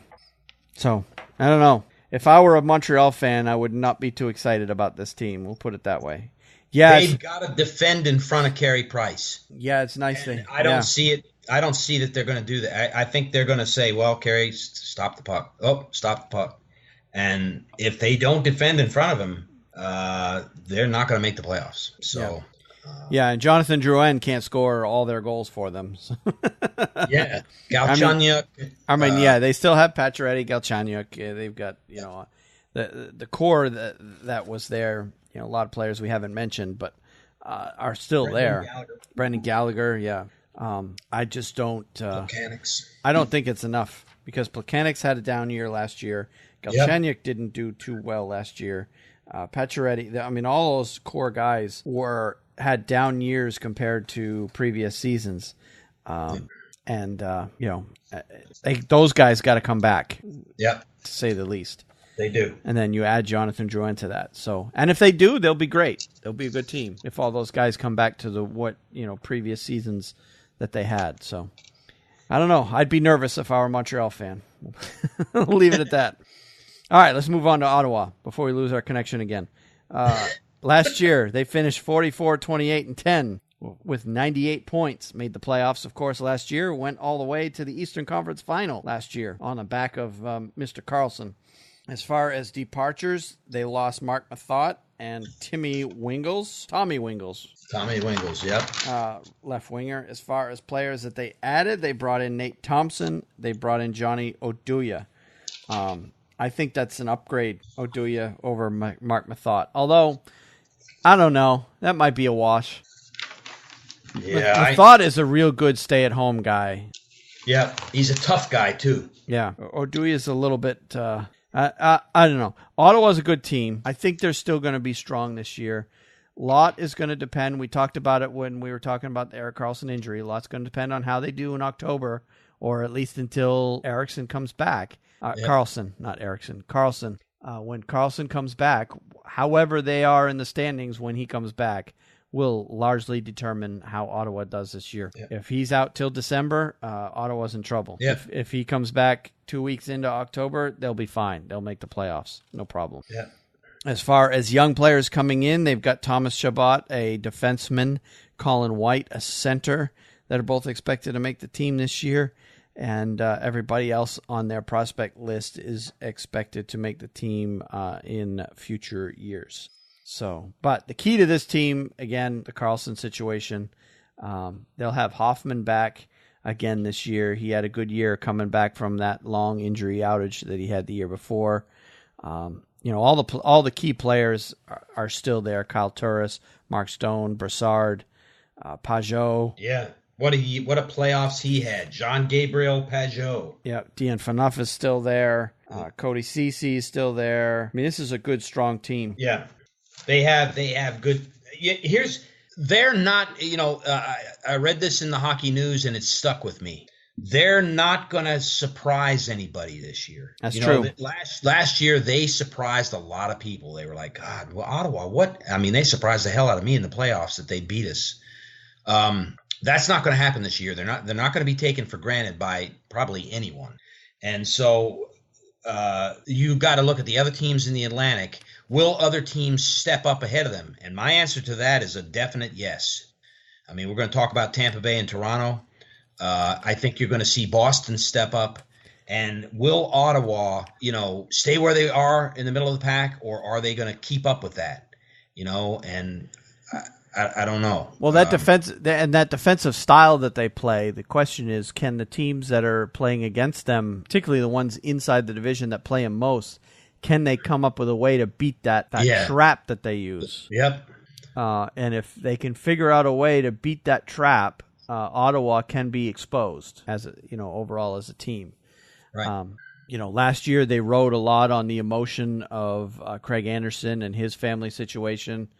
But that has seemed to settle down because his wife has now been diagnosed as cancer-free, so things will settle down in his life, at least for now. You've got all that emotion that they won't be able to ride that wave so much that they had last year. It's all dependent on Karlsson coming back. Can teams figure out that trap and find a way to beat it? If they can. There's going to be you're going to see a lot of the teams in the Atlantic watching video on how the Pittsburgh Penguins managed to beat it. I can tell you that. Yeah. And if teams have the talent to be able to do what Pittsburgh did to them, then you may see that happen. Yep. Because of course Pittsburgh is a very talented team too. So, all right, let's move on to the Tampa Bay Lightning. Last year they finished 42-30-10, total of 94 points. They started off last year dismally because of all the injuries they had, and then got real hot after the All-Star break and almost made the playoffs. Yeah. They, as far as players coming in and going, they lost Jonathan Drouin via trade, and Jason Garrison, defenseman, is also gone. But they gained Chris Kunitz. They got him off of Pittsburgh. Dan Girardi, Mikhail Sergachev, and Jamie McBain. And they also brought in Michael Layton to be the third-string goalie or first-string American League goalie, whatever you want to call it. And really, if you want to talk about additions, you really should also consider Steven Stamkos as an addition to this team, because what did he play? How many games did he play last year? I'm trying to look it up. It's very few. Yeah, he wasn't very far in the season at all. I don't have it here in front of me yet. 17 games. They lost him after 17 games last year, and he missed the rest of the season. Yeah. And had they had him last year, this would have been a playoff team for sure. Oh, no question. No question. And I think with Stamkos coming back, that alone is enough to put this team back into the playoffs, because he is that good. And yes, they did lose Jonathan Drouin, who kind of had a very enigmatic time in Tampa Bay. He had that period where they sent him down to the minor leagues, and then he refused to report there and refused to play, and he's just being a very difficult person with Tampa Bay. But he was also a very highly touted prospect coming out. He was drafted in, I don't think he was first overall, but he was definitely in the top 5 in the draft pick. So Jonathan Drouin was projected to be a very, very good player for Tampa Bay, and everybody was waiting for him to develop and become a very powerful forward on that Tampa Bay offense. But obviously he wasn't happy in Tampa Bay, and they managed to get him off to Montreal. So, but the players that are still there are still very good. You've got Palat, you've got Stamkos, Kucherov, who developed into a very thing that bothered me most with Kucherov is he did that thing where he'd set up, at the top of the circle on the power play. How many goals did he score last year on a one-timer from that exact spot? And I kept yelling at the TV. I'm like, you know where the guy is going to be. Why don't you have somebody there to stop him from doing? How many goals did he score last year on one-timers from that one spot? Yeah, he did. I mean, and he's a huge, huge offensive force for that team. So this year, when he's playing with Stamkos, it's going to make him that much more dangerous. They still have Killorn. They've got Tyler Johnson. They've got Ryan Callahan. I mean, this is Nemestikov. I mean, this is a good, strong team. And then back on defense, they've got a Norris Trophy candidate in Victor Hedman. Anton Strawman's very good. Braden Coburn, Dan Girardi, Sergachev. I mean, this team is loaded top to bottom. Back in net, Andrei Vasilevsky is the clear number 1 there, and he was him and Ben Bishop split time last year. Bishop's now gone. This is Vasilevsky's net, and I guarantee you he's not going to disappoint. He was very highly touted. I mean, this Tampa Bay, I think, is probably one of the strongest, if not the strongest team, top to bottom in the division. I agree. As far as prospects, we mentioned Sergachev is supposed to make the team this year.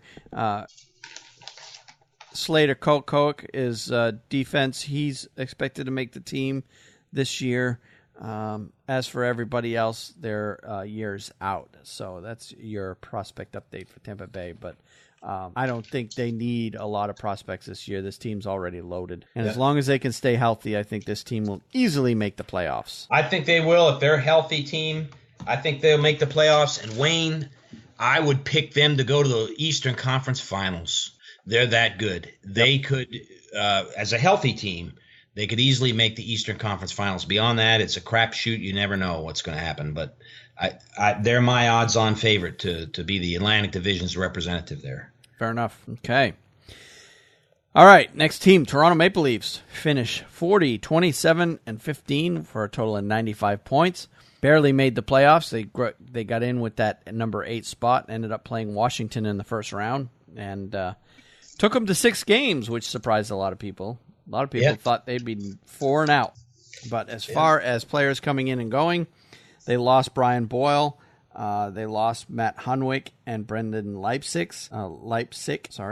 And they brought in Patrick Marleau, Dominic Moore, Ron Hainsey, Callie Rosen, and Andreas Borgman. I think bringing in Patrick Marleau to bring them some playoff experience, Dominic Moore, of course, is a longtime veteran. Ron Hainsey, who just won the Stanley Cup. Yeah. Smart move by Toronto to mix in veterans like this to go with the young kids that they have in Austin Matthews, William Nylander, JVR, who, he's a veteran now, but he doesn't have a whole lot of playoff experience. Nazem Kadri, same thing. Mitch Marner, another young up-and-coming prospect. Yep. Leo Komarov, Tyler Bozak, Connor Brown, Kasperi Kapanen, Zach Hyman. I mean, they've got some good forwards up front. They are a very young team. Yep. And they're fast. Young but very talented. Very talented. Reminds me of the Edmonton Oilers. Yep, I've got them finished second. Yep. What I see is I think that, again, I'm going to tout the Hockey News on a point that I agree with. You take this team, Wayne, okay, and you contrast them with Florida in terms of their front office. And the Hockey News said, and I agree with it, they're probably, if not the best front office in the NHL. They're one of them. It is definitely Brendan Shanahan's team, but he's got the right type of people in there making decisions. And of course, at Mike Babcock, why he hasn't won the Jack Adams yet, I don't know, but they got the right type of people in there to set themselves up for a playoff run. Yep. And that's to me this not just the players, Austin Matthews, et cetera, but they have a great front office. Yeah, you've got, and you can't discount Lou Lamoriello, what he can bring to the team. Lamoriello, there you go. He's a legend. He'll be in the Hall of Fame if he isn't already.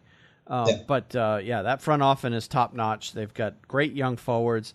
Defense is decent, but not great. I mean, they've got Morgan Riley, Marinson, Jake Gardner, Marchenko, Zaitsev, Bergman.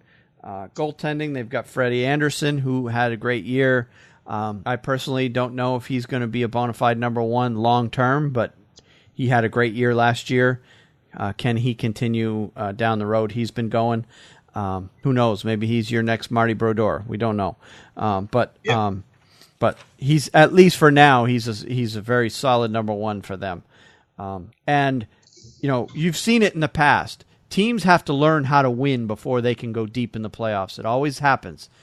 The first step Toronto has made, they've gone to the playoffs. They've made the playoffs. That's the first step. Now the next step is win a round. Yeah. And when they do that, then it's win 2 rounds and so on. Yep. In 5 years, if this team goes down the path that they're headed, this is going to be the Washington Capitals of the East in 5 years. They're going to be loaded. They're going to be deep, perennial playoff contenders. Now, whether or not they'll win in the playoffs, it remains to be seen. I don't expect that they're going to struggle like Washington has, but there's a lot going on with the Leafs that have the fans in Toronto extremely excited about this team. Right. And a lot of, and they're starved for a winning team. 1967. The Leaf fans all know it. That's the last time they won the cup, and it's been a long, long time. And I don't think it's going to happen this year, but they're on their way. They're definitely on their way. I agree. They're going to be a tough team to play against for years to come if they can keep this team together. All right, that is it for the Atlantic Division. Now let's do our standings prediction for the Atlantic Division, and I'll let you go ahead. Okay, here's my predictions. I got the Tampa Bay Lightning finishing first. Right on their heels, the Toronto Maple Leafs. Number 3, Boston. Number 4, Montreal. Number 5, Ottawa. 6 is Detroit. 7, Florida. And 8, the Buffalo Sabres. Very good. All right, now I'll preface my prediction with saying that if you remember last week, I definitely said, and I was firm, that 5 teams are going to come out of the Metro to make the playoffs. Okay. So that means only 3 are going to come out of the Atlantic. And the 3 that I have going to the playoffs this year is pretty much the same as last year, with the exception of Montreal. I've got Tampa Bay winning the division, just as you do. I've got Toronto second. I've got Ottawa third. Okay. And I've got Boston 4, Montreal 5. I can't have Montreal above Boston. I'm sorry. Florida Florida 6, Detroit 7, Buffalo 8. That's good. And I could see Florida jumping up there. I don't know. There's some teams that you just don't know, but that you got to go with what you're feeling at the time, I think. This day and age, these standings prediction is total crapshoot. We don't know what's going to happen from 1 year to the next. In fact, we weren't even close to being right last year. We probably won't be close to being right this year. But it's fun to just take a shot at it and guess. It is. And then if we are right, we can come back and say, I told you so. I told you so. Yeah. That's right. I think we are going to be right with a healthy Tampa Bay and Toronto. I think we are going to be right with those two teams. Yeah, I think so. All right, let's move on to our minor league hockey minute. Yeah. And you've got a story out of the KHL. I do, and I want to get it out of the way real quick because I like your the stories you have, and so I'm going to say mine real quick. In the KHL right now, once again, the lack of parity in that hockey league is rearing its ugly head. You would think I would if you're followers of the KHL, that I would come on this week and talk about SKA St. Petersburg, who is off to a 16-0 start to start their season. Now, that's like Columbus of last year. They're virtually a lock to make the playoffs, but I'm not going to talk about them. I'm going to talk about one of the worst teams in the KHL, and that is Dinamo Riga, and I think Riga is the capital of Latvia. That's where this team is. I have not talked about them before, but they did play my favorite team, Vladivostok, 2 nights ago and got their butts kicked 5-2, and that was their 12th straight loss. They are now 0-12 to start the season. Ouch. So you have the extremes of the really good teams, and then the extremes of the teams that and Vladivostok is not having a good year themselves. So the story goes, Dinamo's search for a win continues. Dinamo Riga 2, Vladivostok 5. It was a case of too little, too late, as Dinamo Dinamo slipped, to its 12th consecutive defeat. This loss against the Admiral team struggling at the wrong end of the Eastern Conference table was confirmed in the first 2 periods, even though a late rally added a little respectability to the scoreline. First period tallies from Vadim, and this is this guy's name again, Krasnoslobatsev, and Robert Saborik. Well, you do good with those Russian names. I should have you read them. Krasnoslobatsev and Robert Saborik. It was a hard one. Robert Saborik set Admiral on its way to its 4th win of the season. The rally part of the middle, the early part of the middle session was disrupted by a flurry of penalties before Vladimir Batusov added a third for the visitors in the 38th minute. And they went on to win the game 5-2. And Viktor Kachov, remember that name, Viktor Kachov, he did score again in this contest near the end of the game. That's a guy who we will be talking about if he stays healthy in the Olympics coming up in February. He plays for the Vladivostok team, and he is probably the best player in the East, one of the best players in the Eastern Conference. For the Russian, it will be the Russian team. So that's all I had, Wayne. I'm going to turn it over to you. Okay. Well, I got a bunch of little stories. First and foremost, all of the minor professional hockey leagues around the North American continent are getting going. A lot of the European leagues are already going. But the American Hockey League, the ECHL, and the lower level leagues like the Southern Pro Hockey League, the Federal League, all those leagues are getting going here very shortly. And pretty much what happens is, as the NHL teams pare down their rosters, they get sent down the American League. They got to pare down their rosters. They get, those players get sent down the ECHL. Anyway, so the AHL preseason is actually officially underway, and opening night for the American Hockey League is October 6th.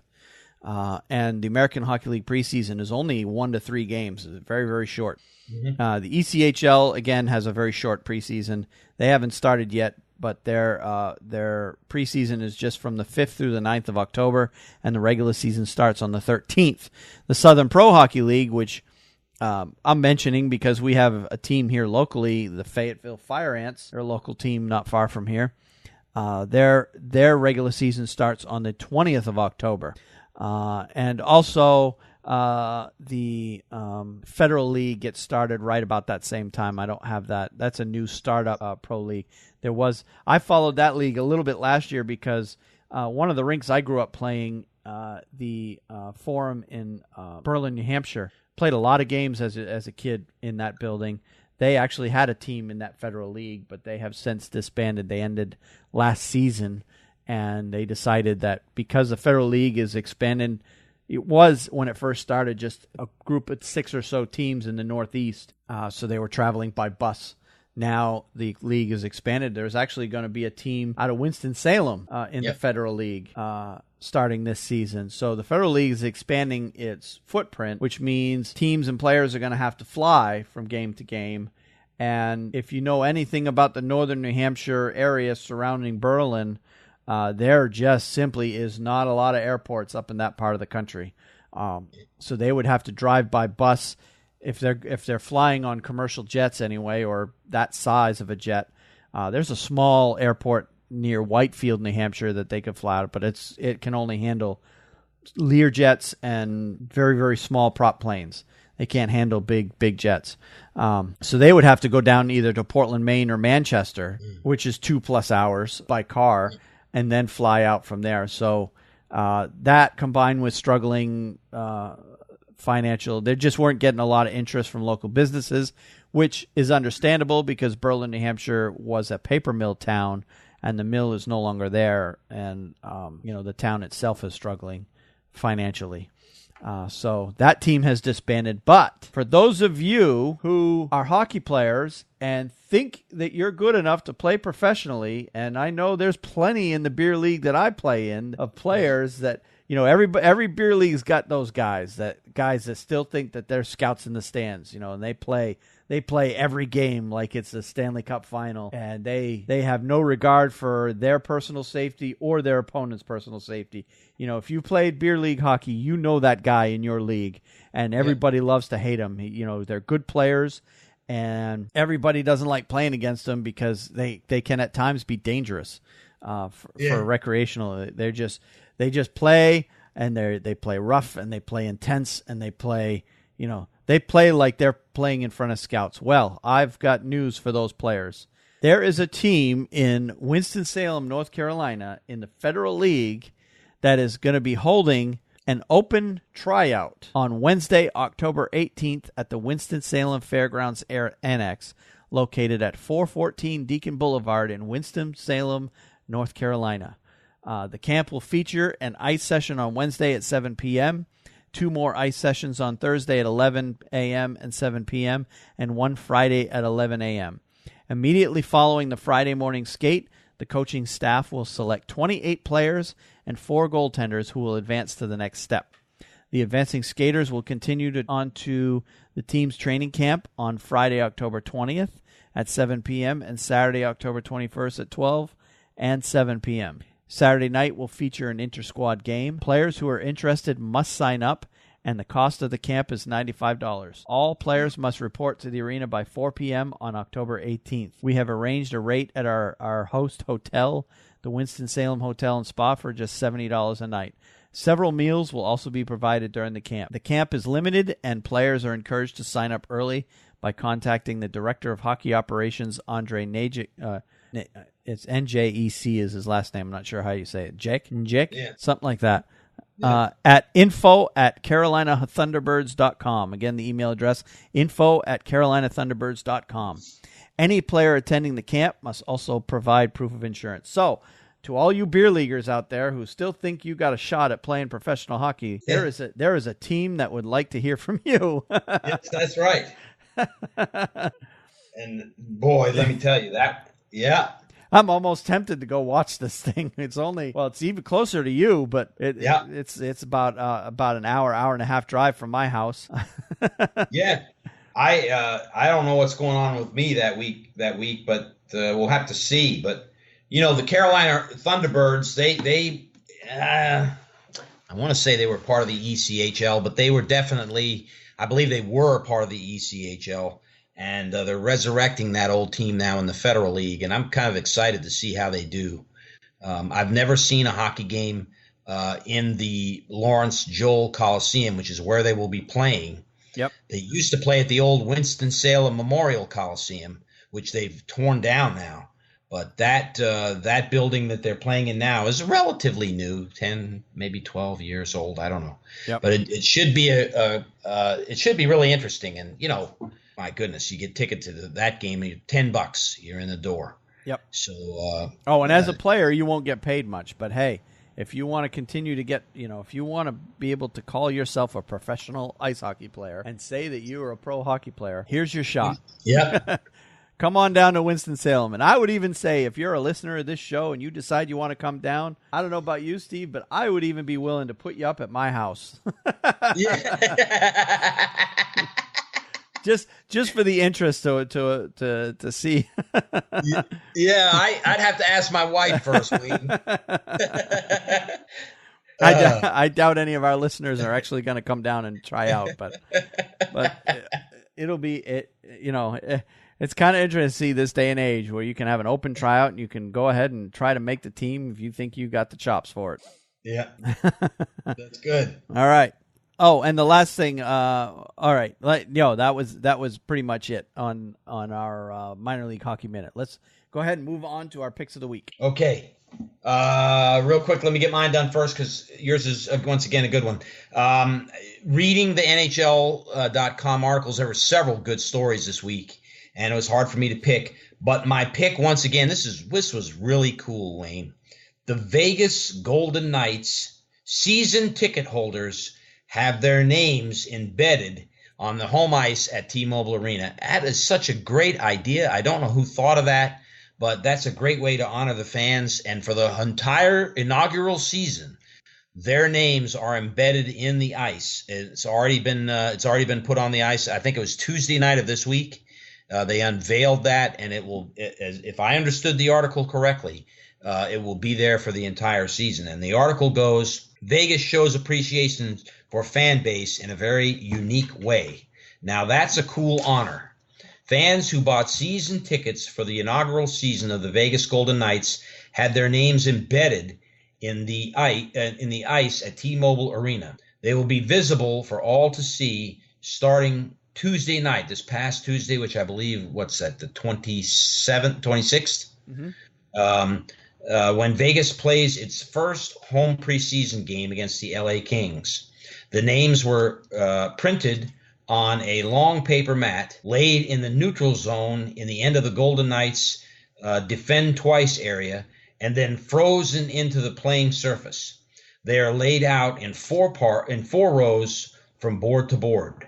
The first regular season home game will be against the Arizona Coyotes on October 10th. And if at all you have the sports package, NHL Center Ice, or you are part of the NHL.TV, and you can get the live streams of the game, that's something you may want to tune in, is the opening night game of the Arizona Coyotes and the Las Vegas Golden Knights. Watch that game. I'm sure that'll be part of it to show the fan appreciation that night. But that'll be a lot of fun, too, to see the brand new team that the NHL will have out on the ice. Yeah, that was it. I saw that story. That was very, very cool. And I understood it as that they were going to cover up the names once they were still going to keep them in there, but just paint them white over once the regular season starts. I could be wrong on that, but yeah. But they left it visible for that first home game, and it's very, very cool gesture by the team to honor the essentially the first group of season ticket holders. Yeah, for the Golden Knights. Very, very, very cool. And they're always doing new and innovative things, around the league. But and I don't know if you've had a chance to follow their Twitter feed, but Vegas Golden Knights Twitter feed is very entertaining. Particularly during games. I don't know who they've got running their Twitter feed, but it's incredible. funny and, just, basically treating it like it is. They're not taking themselves too seriously, and they're just having fun with it, really. Yeah.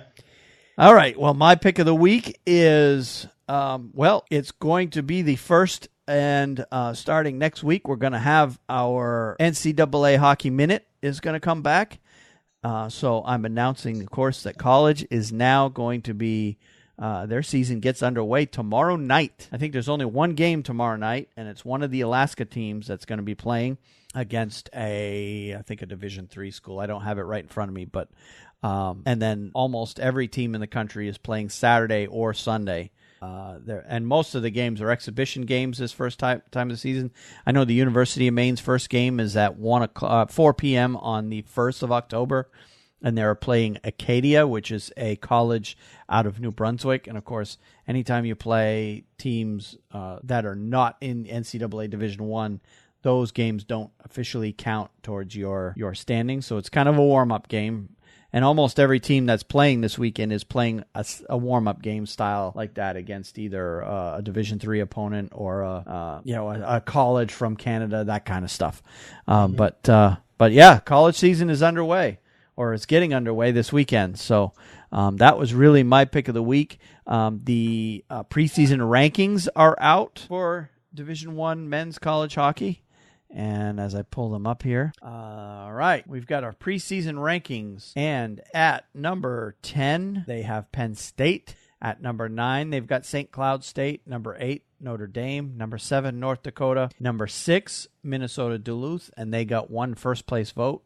Number 5, UMass Lowell. Number 4, Harvard, and they also got a first-place vote. Minnesota's number 3, Boston University's number 2. And number 1 with 48 first-place votes is Denver. And I guess they decided until they lose it, they're going to keep them right there. Yeah. Even though they lost some pretty decent players, looks like Denver has retooled and is going to be very strong once again. Now, generally what happens with the preseason poll is it does look very much like the previous season's poll at the end of the season, and they'll move teams up or down slightly based on any freshmen coming in that are highly touted or are expected to be high round draft picks. That kind of stuff may swing the poll one way or the other, but this poll is going to vary wildly in probably the first month of the season as teams start to take their place in the standings. But anyway, that's the preseason poll for NCAA college hockey, and starting next week we will have our NCAA college hockey minute in addition to all the other minutes that we're doing. Yeah. Oh, that's exciting, Wayne, the college hockey. That was very good. Yep. All right, so let's go ahead and wrap things up. Again, our next scheduled live stream will be tentatively Wednesday, October 4th, and that happens to be opening night of the NHL season. A reminder, the Fantasy Hockey League that goes with this, our draft is on the 1st, this Sunday, so we've got that coming up. And and now that we've previewed all 31 teams, next week we'll make our picks for who will win the divisions, playoff rounds, and then ultimately the Stanley Cup. And then, of course, if we have time, we'll even throw a few picks out there for individual awards. Plus, we'll have our normal weekly coverage, of course, of all the news that has happened around the world. But in the meantime, I also want to hear from you, the listener. I want to hear...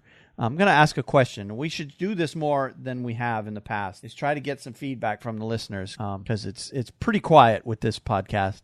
I want to know from our listeners what you would like us to cover. If you would like more college hockey coverage, more KHL coverage, more American Hockey League coverage, less coverage, I want to know your thoughts on what direction you want to take the podcast, because obviously we do this for the listeners.